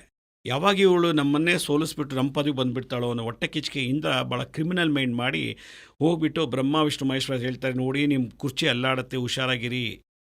ಯಾಕೆಂದರೆ ಅನುಸೂಯನು ಮಹಾಪತಿವ್ರತೆ ಭೂಮಿ ಹೋಗ್ತಾರಿದ್ದಾಳೆ, ಅವಳೇನಾದರೂ ನಿಮ್ಮನ್ನೇ ವೀಕ್ ಮಾಡೋಷ್ಟು ಶಕ್ತಿ ಅವಳಲ್ಲಿದೆ. ಹೌದಾ, ಅಷ್ಟಿದೆ ಅಂಥೇಳಿ ಅವ್ರೇನು ಮಾಡ್ತಾರೆ, ಸನ್ಯಾಸಿ ರೂಪದಲ್ಲಿ ಬಂದುಬಿಡ್ತಾರೆ. ಗಂಡನ ಥರನೇ ಇರ್ತಾರೆ. ಗಂಡನೂ ಸನ್ಯಾಸಿ. ಸನ್ಯಾಸಿ ಅಂದೇನು, ಸರ್ವಸಂಗ ಪರಿತ್ಯಾಗಿ, ಎಲ್ಲವನ್ನೂ ಬಿಟ್ಟವನು, ಎಲ್ಲ ಅಟ್ಯಾಚ್ಮೆಂಟು ಬಿಟ್ಟವನು ಸನ್ಯಾಸಿ ಅಂತಾರೆ. ಎಲ್ಲದಕ್ಕೂ ಕನೆಕ್ಟ್ ಆದವನು ಸನ್ಯಾಸಿ ಅಲ್ಲ. ನಂಗೆ ಕಾರು ಸೈಟು ಮನೆ ಎಲ್ಲ ಬೇಕು ಅನ್ನೋ ಸನ್ಯಾಸಿ ಅಲ್ಲ, ಅವನು ಭೋಗಿ. ಅವ್ರೇನು ಮಾಡ್ತಾರೆ, ಸನ್ಯಾಸ ರೂಪದಲ್ಲಿ ಬಂದು ನಮಗೆ ಇವತ್ತು ಮಧ್ಯಾಹ್ನ ಭಿಕ್ಷೆ ಕೊಡು, ಮಧುಕರಿ ಕೊಡು ಅಂತ ಕೇಳ್ತಾರೆ. ಅದಕ್ಕೆ ಅವರು ಆಯಿತು ನಾನು ಕೊಡ್ತೀನಿ, ನಮ್ಮ ಗಂಡ ಅನುಷ್ಠಾನಕ್ಕೆ ಹೋಗಿದ್ದಾರೆ, ಸ್ನಾನ ಮಾಡಿ ಬರೋದು ಲೇಟ್ ಆಗುತ್ತೆ, ಗಂಡನ ಪರ್ಮಿಷನ್ ಇಲ್ಲದೆ ಅವ್ರಿಲ್ಲದೆ ನಾನು ಊಟ ಬಡ್ಸೋಕ್ಕಾಗಲ್ಲ ಅಂತೇಳಿ ಕಾಯ್ತಾರೆ. ಆದರೆ ಒಂದು ಕಂಡೀಷನ್ನು, ನೀವು ಬೆತ್ತಲರು ಆಗಿ ಊಟ ಬಡಿಸ್ಬೇಕು ಅಂತ. ಥರ್ಮಲ್ ಎನರ್ಜಿ ಅಂತ 12 ಎನರ್ಜಿನ ಅವಳು ಕುಗ್ಗಿಸ್ಬಿಟ್ರೆ ಆಗ ಅವಳು ಪತಿವ್ರತೆ ಆಗೋದಿಲ್ವಲ್ಲ ಅಂಥೇಳಿ ಇವ್ರು 3 ಜನ ಪ್ಲ್ಯಾನ್ ಮಾಡಿರ್ತಾರೆ. ತ್ರಿಮೂರ್ತಿಗಳು ಬಂದು ಊಟಕ್ಕೆ ಕೂತ್ಕೋತಾರೆ, ಎಲ್ಲ ರೆಡಿ ಮಾಡ್ತಾರೆ. ಗಂಡ ಕೂಡ ಏನೇನು ಬರೋ ಸಮಯ ಮಧ್ಯಾಹ್ನ 12 ಗಂಟೆ ಅಭಿಜಿತ್ ಲಗ್ನದಲ್ಲಿ ಕಥೆಯಲ್ಲಿ ಹೇಳೋದು. ಅಭಿಜಿತ್ ಲಗ್ನದಲ್ಲಿ ನೀನು ಬೆತ್ತಲೆಯಾಗಿ ನಂಗೆ ಊಟ ಬಡಿಸ್ಬೇಕು, ಪ್ರಸಾದ ಬಡಿಸ್ಬೇಕು ಅಂತಾಗ ಗಂಡನ ನೆನೆಸ್ಕೊಂಡು ಗಂಡನ ಪಾದಕ್ಕೆ ನಮಸ್ಕಾರ ಮಾಡಿದ ತಕ್ಷಣ ಅವರು ಮಕ್ಕಳಾಗ್ಬಿಡ್ತಾರೆ. ಅಷ್ಟು ಪವರು. ಇದು ನೋಡಿದವರು ಲಕ್ಷ್ಮೀ ಸರಸ್ವತಿ ಪಾರ್ವತಿ 3 ಜನಗಳು ಅಂತ ಓಡಿ ಬಂದು ಅಳ್ತಾರೆ. ಹೆಂಗೂ ಬದುಕೊಂಡಿದ್ರು ನಮ್ಮ ಜೊತೆ ಗಂಡಿರು, ನೀನು ಹಿಂಗೆ ಮಾಡಿಬಿಟ್ಟಿಲ್ಲಮ್ಮ, ನಿನ್ನಲ್ಲಿರೋ ಶಕ್ತಿ ನನ್ನನ್ನೂ ಇಲ್ಲ ಅಂತ ಲಕ್ಷ್ಮಿ ಗೋಳಾಡ್ತಾಳೆ. ನಿನ್ನಲ್ಲಿರೋ ಒಂದು ಪವರ್ ನನ್ನಲ್ಲೂ ಇಲ್ಲ ಅಂತ ಗೌರಿ ಕೂಗಾಡ್ತಾಳೆ. ನಿನ್ನಲ್ಲಿರೋ ಜ್ಞಾನ ಭಕ್ತಿ ನನ್ನಲ್ಲಿಲ್ವ ಅಂತ ಸರಸ್ವತಿ ಹೇಳ್ತಾಳೆ. ನಮ್ಮ ಗಂಡಿರು ವಾಪಸ್ ಕೊಟ್ಬಿಡೋದು ಕೇಳ್ತಾರೆ. ಆಗ ಅವ್ರು ಹೇಳ್ತಾರೆ, ಈಗ ನನಗೆ ಮಕ್ಕಳಿಲ್ಲ, ಏಜ್ ಆಗಿದೆ, ನನಗೊಬ್ಬ ಮಗು ಬೇಕು ಅಂದಾಗ ಆಗ ಪ್ರೋಟಾನ್, ನ್ಯೂಟ್ರಾನ್, ಎಲೆಕ್ಟ್ರಾನ್, ಇಚ್ಛಾಶಕ್ತಿ, ಕ್ರಿಯಾಶಕ್ತಿ, ಜ್ಞಾನಶಕ್ತಿ 3 ಸೇರಿ ಏಕರೂಪ ದತ್ತದಲ್ಲಿ ಆಗ್ತಾರೆ. ಆ ಮಗುನ ಕೊಡ್ತಾರೆ. ಇದು ತಾಯಿ ಗರ್ಭದಿಂದ ಬಂದಿಲ್ಲ ಅಂತ ಒಂದು ಕತೆ ಹೇಳುತ್ತೆ. ಕೆಲವರು ಕನ್ಫ್ಯೂಷನ್ ಮಾಡಿದ್ದಾರೆ. ದತ್ತ ಭಾಗವತದಲ್ಲಿ ಗರ್ಭದಲ್ಲಿ ಬಂದಿಲ್ಲ ಅಂತ ಹೇಳುತ್ತೆ. ಕೆಲವರು ತಾಯಿ 9 ತಿಂಗಳು ಗರ್ಭಿಣಿಯಾಗಿ ಆಮೇಲೆ ಮಗು ಜನನ ಆಯಿತು ಅಂತ ಹೇಳ್ತಾರೆ. ಅದು ಎಲ್ಲೂ ಅಷ್ಟು ಕನ್ಫ್ಯೂಷನ್ ಇದೆ. ಬಟ್ ಏಕರೂಪ ದತ್ತನಾಗಿ ಆತ್ರೇಯ ಅನ್ನೋ ಹೆಸರು ಇಡ್ತಾರೆ. ಅತ್ರಿ ಮುನಿಗಳ ಮಗ ಆತ್ರೇಯ ಅಂತೇಳಿ. ಇವತ್ತು ಕೂಡ ಗಾಣಗಾಪುರಲ್ಲಿ ಮಧ್ಯಾಹ್ನ 12 ಗಂಟೆಗೆ ದತ್ತಾತ್ರೇಯರು ಮಧುಕರಿಗೆ ಭಿಕ್ಷೆಗೆ ಬರ್ತಾರೆ ಅಂತೇಳಿ ಗಾಣಗಾಪುರದಲ್ಲಿ ಯಾವುದೋ ರೂಪದಲ್ಲಿ ಬರ್ತಾರೆ ಅಂತೇಳಿ ಇವತ್ತು ಗಾಣಗಾಪುರದಲ್ಲಿ ಕೂಡ ಭಿಕ್ಷೆ ಕೊಡ್ತಾರೆ, ಅಲ್ಲಿ ಬ್ರಾಹ್ಮಣರ ಬೀದಿಲಿ. ಹೀಗೆ ದತ್ತಾತ್ರೇಯರು ಒಂದು ಲೋಕಕ್ಕೆ ಅದೇ 6ನೇ ಅವತಾರ ಅಂತೇಳಿ. 6ನೇ ಅವತಾರನೇ ಈ ದತ್ತಾತ್ರೇಯ ಅವತಾರ. ಇವತ್ತು ಕೂಡ ನಾವು ಪ್ರತ್ಯಕ್ಷವಾಗಿ ನೋಡ್ಬೋದು. ಅವರಲ್ಲಿ ಶರಣರಾದರೆ ಈಗ ಹೇಳಿ ಒಟ್ಟು 21 ದತ್ತಪೀಠ ಇದೆ ನಮ್ಮ ಭಾರತ ದೇಶದಲ್ಲಿ. ಅದರಲ್ಲಿ ಮುಖ್ಯವಾದದ್ದು ಗಾಣಗಾಪುರ, ಕುರುವಪುರ್, ನರಸಿಂಹವಾಡಿ. ಹೀಗೆ ದತ್ತಾತ್ರೇಯರು 5 ಅವತಾರ ಆಗ್ತಾರೆ. ಒಂದು ದತ್ತ ಆದರು, ಆಮೇಲೆ ಶ್ರೀಪಾದ ವಲ್ಲಭ ಅಂತೇಳಿ ಆಂಧ್ರ ಪ್ರದೇಶದಲ್ಲಿ, ಆಮೇಲೆ ಅಲ್ಲಿಂದ ಬಂದು ನರಸಿಂಹ ಸರಸ್ವತಿ ಎಂದು ಮಹಾರಾಷ್ಟ್ರದಲ್ಲಿ, ಅವರಿಗೆ ಐಕ್ಯ ಆಗಿರೋದು ನರಸಿಂಹವಾಡಿ ಅಂತ. ಆಮೇಲೆ ಅಕ್ಕಲಕೋಟೆ ಸ್ವಾಮಿ ಸಮರ್ಥರು ಅಂತ ಹೇಳ್ತಾರೆ. ಆಮೇಲೆ ಶಿರಡಿ ಸಾಯಿಬಾಬಾಗಿದ್ದಾರೆ. ಈಗಿನ ಕಾಲಮಾನ ತಕ್ಕಂತೆ ಈಗಿನ ಜನರ ಜೀವನ ಶೈಲಿ, ಆಚಾರ ಶೈಲಿಗೆ ದತ್ತಾತ್ರೇಯರು ಸಾಯಿಬಾಬಾ ರೂಪದಲ್ಲಿ ಇವತ್ತು ಕೂಡ ಅವ್ರ ಸಮಾಧಿ ಮಾತಾಡುತ್ತೆ. ಆದರೆ ಅಂಶ ಇನ್ನೂ ಇದೆ. ಇನ್ನು ಮೇಲೆ ದತ್ತಾತ್ರೇಯ ಮತ್ತು ಬೇರೆ ಅವತಾರದಲ್ಲಿ ಇರ್ಬೋದು. ನೀವು ದಿನ ದತ್ತನ ಆರಾಧನೆ ಮಾಡ್ತಾ ಅವ್ರ ಜೊತೆ ಐಕ್ಯ ಆದರೆ ನೀವೇ ಅವಧೂತರಾಗ್ಬಿಡ್ತೀರ. ಆ ಎನರ್ಜಿ ಟ್ರಾನ್ಸ್ಫರ್ ಮಾಡೋದು ಗುರು ಒಬ್ಬನೇ. ದತ್ತಾತ್ರೇಯರು ಇವತ್ತಿಗೂ ಸಹ್ಯಾದ್ರಿ ಪರ್ವತದಲ್ಲಿ ಓಡಾಡ್ತಿದ್ದಾರೆ, ಅಥವಾ ಗಿರಿನಾರ್ ಪರ್ವತ ಅವರ ಮೂಲ ಸ್ಥಾನ ಅಂತ ಕೂಡ ನಂಬಲಾಗುತ್ತೆ. ಹಾಗೆ ಸಾಕಷ್ಟು ಜನ ಹೇಳ್ತಾರೆ, ಒಂದೇ ಸಮಯದಲ್ಲಿ ಸಾಕಷ್ಟು ಜಾಗಗಳಲ್ಲಿ ಕಾಣಿಸ್ಕೊಳ್ಳುವಂಥ ಒಂದು ಶಕ್ತಿ ಇದೆ ದತ್ತಾತ್ರೇಯರಿಗೆ ಅಂತ. ಇಂಥ ದತ್ತಾತ್ರೇಯರ ಬಗ್ಗೆ ಮಾತಾಡ್ತಾ ಕಪ್ಪು ಶ್ವಾನಗಳು ಅವ್ರ ಜೊತೆ ಸದಾ ಇರೋದು. ಇವತ್ತಿಗೂ ಕಾನ್ಪಟ್ ಅನ್ನೋ ಜನಾಂಗದವರು ಹಾಗಾಗಿನೇ, ಅಂದರೆ ದತ್ತಾತ್ರೇಯನ ಆರಾಧನೆ ಮಾಡೋರು ಕಪ್ಪು ನಾಯಿಗಳನ್ನ ಹೆಗಲ್ ಮೇಲೆ ಹೊತ್ಕೊಂಡು ಓಡಾಡ್ತಾರೆ ಅಂತ ಕೂಡ ಹೇಳ್ತಾರೆ. ಆದರೆ ದತ್ತಾತ್ರೇಯರು ತ್ರಿಮೂರ್ತಿ ರೂಪ ಮಾತ್ರವಲ್ಲದೆ 3 ಮುಖಗಳು ಸಹ ಇದೆ ದತ್ತಾತ್ರೇಯರಿಗೆ. ಅಂದರೆ ಮುಂಭಾಗದ್ದು ವಿಷ್ಣುವಿನ ಮುಖ, ಬಲಭಾಗದ್ದು ಬ್ರಹ್ಮನದ್ದು, ಎಡಭಾಗದ್ದು ಶಿವನದ್ದು ಅಂತ. ಇದನ್ನ ನಾವು ನೋಡಿದಾಗ, ಅಂದರೆ ದತ್ತಾತ್ರೇಯರ ಒಂದು ಫೋಟೋ ನೋಡಿದಾಗ, ಭೈರವನ ಒಂದು ಫೋಟೋ ನೋಡಿದಾಗ ಬಹಳ ಸಿಮಿಲರ್ ಅಂತ ಅನ್ಸುತ್ತೆ ನಮಗೆ. ದತ್ತಾತ್ರೇಯ ಗುರು ಅಂಶ, ಭೈರವ ಶಿವನ ಅಂಶ. ಭೈರವ ದೇವತಾ ಸ್ವರೂಪಿ, ಈ ದತ್ತಾತ್ರೇಯರು ಗುರು. ಹ್ಮ್. ಈ 4 ನಾಯಿಗಳು 4 ಋಗ್ವೇದ, ಯಜುರ್ವೇದ, ಸಾಮವೇದ, ಅಥರ್ವಣ ವೇದನ ಸೂಚನೆ ಮಾಡುತ್ತೆ. ಹ್ಮ್. ಹ್ಮ್. ಎಲ್ಲ ವೇದಕ್ಕೂ ಗುರು ಟೀಚರ್ ಯಾರು ಅಂದರೆ ದತ್ತಾತ್ರೇಯರು. ಅದರಿಂದ ಬ್ರಹ್ಮ ಏನು ಮಾಡ್ತಾರೆ, ದತ್ತಾತ್ರೇಯರಿಗೆ ವೇದಗಳನ್ನು ಪ್ರಚಾರ ಮಾಡಬೇಕು ಅಂತ ಕೇಳ್ತಾರೆ. ಆಗ ಒಂದು ಕಥೆಯಲ್ಲಿ ಒಂದೊಂದು ಕಡೆ ಹೇಳ್ತಾರೆ, ಆ, ವೇದದಲ್ಲಿ ಒಬ್ಬ ಋಗ್ವೇದಿ ನಾನೇ ಶ್ರೇಷ್ಠ ಅಂತಾನೆ, ಹಾ. ಯಜುರ್ವೇದಿ ನಾನೇ ಶ್ರೇಷ್ಠ ಅಂತ ಒಬ್ಬ ಅಹಂಕಾರದಲ್ಲಿ ಮೆರೆದಾಗ ಹ್ಮ್. ಅದು ಏನಾಗುತ್ತೆ, ಅವರ ಒಂದು ಅಹಂಕಾರ, ದುರಹಂಕಾರ, ಒಂದು ಒಂದು ಏನು ಗರ್ವ, ಅವರು ಏನಾಗುತ್ತೆ ನಾಯಿ ರೂಪದಲ್ಲಿ ಆಗಿಬಿಡ್ತಾರೆ. ಹ್ಮ್. ವೇದಗಳು ನಾಯಿ ರೂಪಕ್ಕೆ ಬಂದ್ಬಿಡ್ತವೆ. ಈ ನಾಯಿಗೆ ಅಧಿಪತಿ ಯಾರು? ಭೈರವ. ಹ್ಮ್. ಅದರಿಂದ ನಾಯಿ 4 ವೇದಗಳಾದರೆ ಹಸು ಪಕ್ಕದಲ್ಲಿರುತ್ತೆ ದತ್ತಾತ್ರೇಯರು, ಅದು ಪೃಥ್ವಿ, ಹ್ಮ್. ಭೂಮಿ. ಸೊ ದತ್ತಾತ್ರೇಯರಿಗೆ 4 ವೇದಗಳು ಸದಾ ಜೊತೆಲಿರ್ತದೆ. ಪೃಥ್ವಿ ಅಂದರೆ ಹಸು, ಆಕಳು, ಗೋಮಾತೆ, ಈ 5 ಪ್ರಾಣಿಗಳ ಜೊತೆಲಿ ಸದಾ ವಾಸ ಮಾಡ್ತಾರೆ ಅಂತ. ಹ್ಮ್. 21 ಕ್ಷೇತ್ರದಲ್ಲಿ ದತ್ತಾತ್ರೇಯರು ಏಕಕಾಲದಲ್ಲಿ ಸಂಚಾರ ಮಾಡ್ತಾರೆ ಅಂತ ದತ್ತಚರಿತ್ರೆಯಲ್ಲಿ ಹೇಳ್ತಾರೆ. ಹ್ಮ್. ಆಮೇಲೆ ಗಿರಿನಾರ್ನಲ್ಲಿ ಬೆಳಗ್ಗೆ ತಿಂಡಿ ಆದರೆ ಮಧ್ಯಾಹ್ನ ಊಟ ಗಾಣಗಾಪುರದಲ್ಲಿ ಮಾಡ್ತಾರಂತೆ, ಹ್ಮ್. ಮಧುಕರಿ ಅಂತ. ಮತ್ತು ಸಂಜೆ ಟಿಫನ್ ಸ್ನ್ಯಾಕ್ಸ್ ಎಲ್ಲ ಅವರು ಕೂರಪುರಕ್ಕೆ ಹೋಗ್ತಾರೆ, ಶ್ರೀಪಾದವಲ್ಲಭ ಕ್ಷೇತ್ರ. ಆಮೇಲೆ ರಾತ್ರಿ ಊಟ ಇದರಲ್ಲಿ ರಸಂವಾಡಿ ಅಂತೇಳಿ. ಹೀಗೆ ಒಟ್ಟು 21 ಕ್ಷೇತ್ರದಲ್ಲಿ ದಿನನಿತ್ಯ ಹೋಗಿ ಅಲ್ಲಿ ಏನು ಕೊಡ್ತಾರೋ ಅದನ್ನು ತಗೊಳ್ತಾರಂತೆ. ಹ್ಮ್. ಅದರಿಂದ ಇದು ಸತ್ಯ. ಹ್ಮ್. ಹ್ಮ್. ಅದರಿಂದ ದತ್ತಾತ್ರೇಯರು ಇವತ್ತು ಲೈವ್ ಆಗಿದ್ದಾರೆ. ನೀವು ಸತತವಾಗಿ 1 ವರ್ಷ ಧ್ಯಾನ ಜಪ ಮಾಡಿದ್ರೆ ಕನ್ಸಲ್ಲಿ ಇಲ್ಲಾಂದ್ರೆ ಪ್ರತ್ಯಕ್ಷ ನಿಮ್ಗೆ ದರ್ಶನ ಕೊಡ್ತಾರೆ. ಇನ್ನು ಪರಶುರಾಮರು ಕೂಡ ನೀವೇ ನನ್ನ ಗುರುಗಳಾಗಬೇಕು ಅಂತ ದತ್ತಾತ್ರೇಯರನ್ನ ಆರಿಸ್ಕೊಳ್ತಾರೆ. ತಂದೆ ಸ್ವತಃ ದೊಡ್ಡ ಗುರು, ಜಮದಗ್ನಿ ಋಷಿಗಳು, ರೇಣುಕಾದೇವಿಯವರು ಯಜಮಾನರು, ಗಂಡ. ಸಪ್ತಋಷಿಗಳು ಅವರೊಬ್ಬರು ಬರ್ತಾರೆ. ಹ್ಮ್. ಜಮದಗ್ನಿ ಮಹಾಕೋಪಿಷ್ಟ, ಹಠವಾದಿ, ಹೈಲಿ ಡಿಸಿಪ್ಲಿನ್ ಪರ್ಸನ್. ಇವತ್ತು ದೇವತೆಗಳು ಎದುರ್ಕೋತಾರೆ ಜಮದಗ್ನಿ. ಅಂಥವ್ರ ಮಗ ಪರಶುರಾಮ. ತಂದೆ ಸ್ವತಃ ಗುರು ಇದ್ದರೂ ಕೂಡ ತಂದೆಯಿಂದ ಜ್ಞಾನ ಪ್ರಾಪ್ತಿ ಆಗೋದಿಲ್ಲ ಪರಶುರಾಮರಿಗೆ.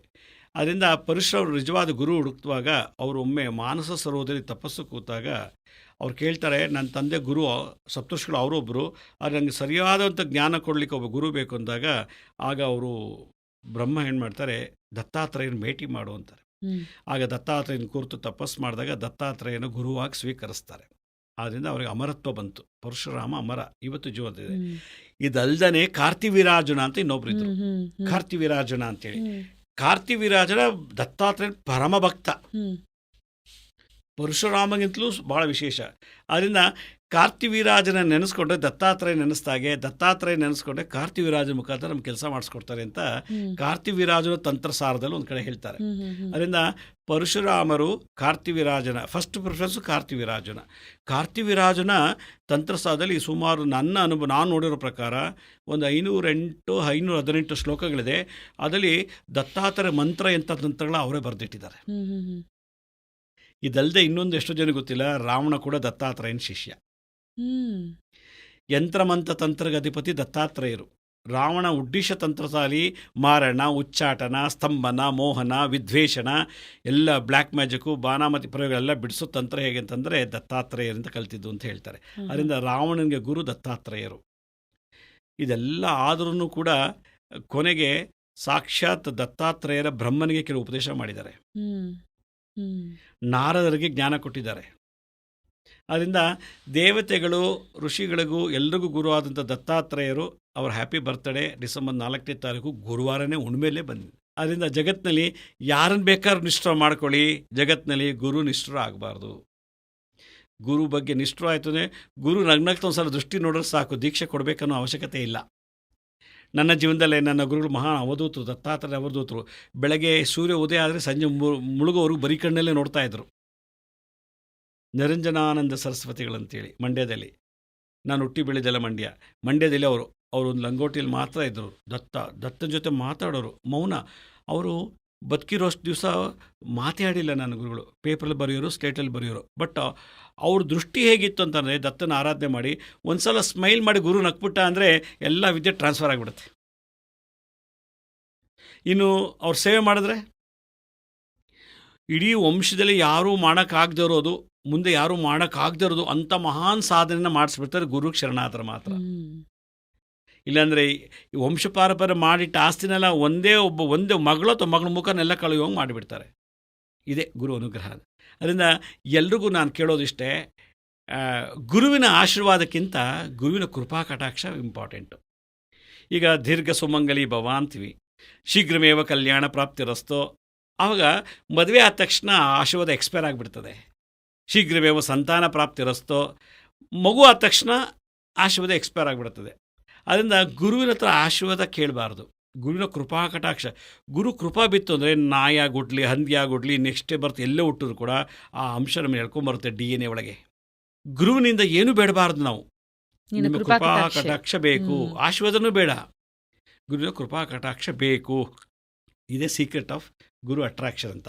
ಅದರಿಂದ ಈ ಗುರುವಿನ ಅನುಗ್ರಹ ಇದ್ದರೆ ಇಡೀ ಜಗತ್ತೇ ಗೆಲ್ಬೋದು. ಗುರುವಿನ ಬಲ ಇಲ್ಲ ಅಂದರೆ ಇಡೀ ಜಗತ್ತೇ ವೈರಿ ಆಗತ್ತೆ. ಗುರುಗಳ ಬಗ್ಗೆ ನಾವು ಎಷ್ಟೆಲ್ಲ ಕೇಳಿರ್ತೀವಿ, ಆದರೆ ಗುರುವಿನ ಕೃಪಾ ಕಟಾಕ್ಷ ಎಷ್ಟು ಮುಖ್ಯ ಅನ್ನೋದು ನಮಗೆ ಗೊತ್ತಾಯಿತು. ಗುರು ಅಂದರೆ ಒಂದು ಬೃಹಸ್ಪತಿ ಅನ್ನೋ ಗ್ರಹ ಅಥವಾ ಜುಪಿಟರ್ ಅನ್ನೋ ಒಂದು ಗ್ರಹ ಮಾತ್ರ ಅಲ್ಲದಿರ ಜೀವನದಲ್ಲಿ ನಮಗೆ ವಿದ್ಯೆ ಕಲಿಸ್ಕೊಡೋರು, ನಮಗೆ ದಾರಿ ತೋರಿಸೋರು. ಅಂಥ ಗುರುವನ್ನು ನಾವು ರೆಸ್ಪೆಕ್ಟ್ ಮಾಡಿದಾಗ ಖಂಡಿತ ಗುರು ಅನುಗ್ರಹ ಇರುತ್ತೆ ಅಂತ ನಮಗೆ ಗೊತ್ತಾಯಿತು. ಜೀವನದಲ್ಲಿ ಯಾವಾಗಲೂ ಹಿಂದೆ ಗುರು ಇರಬೇಕು, ಮುಂದೆ ಗುರಿ ಇರಬೇಕು. ಹೇಳೋದು ಸುಲಭ, ಆದರೆ ಸರಿಯಾದ ಗುರು ಸಿಗೋದಿಲ್ಲ ಕಲಿಯುಗದಲ್ಲಿ. ಅಂಥ ಗುರುವನ್ನು ಹುಡುಕ್ತಾ ಒಳ್ಳೆ ಗುರು ಸಿಕ್ಕಾಗ ಗುರುವಿನ ಗುಲಾಮರಾಗೋದನ್ನ ಮರಿಬೇಡಿ. ಎಷ್ಟು ಚೆನ್ನಾಗಿ ಹೇಳಿದ್ದಾರೆ ಹಾಡಲ್ಲಿ, ಗುರುವಿನ ಗುಲಾಮನಾಗುವ ತನಕ ದೊರೆಯದಣ್ಣ ಮುಕುತಿ ಅಂತ.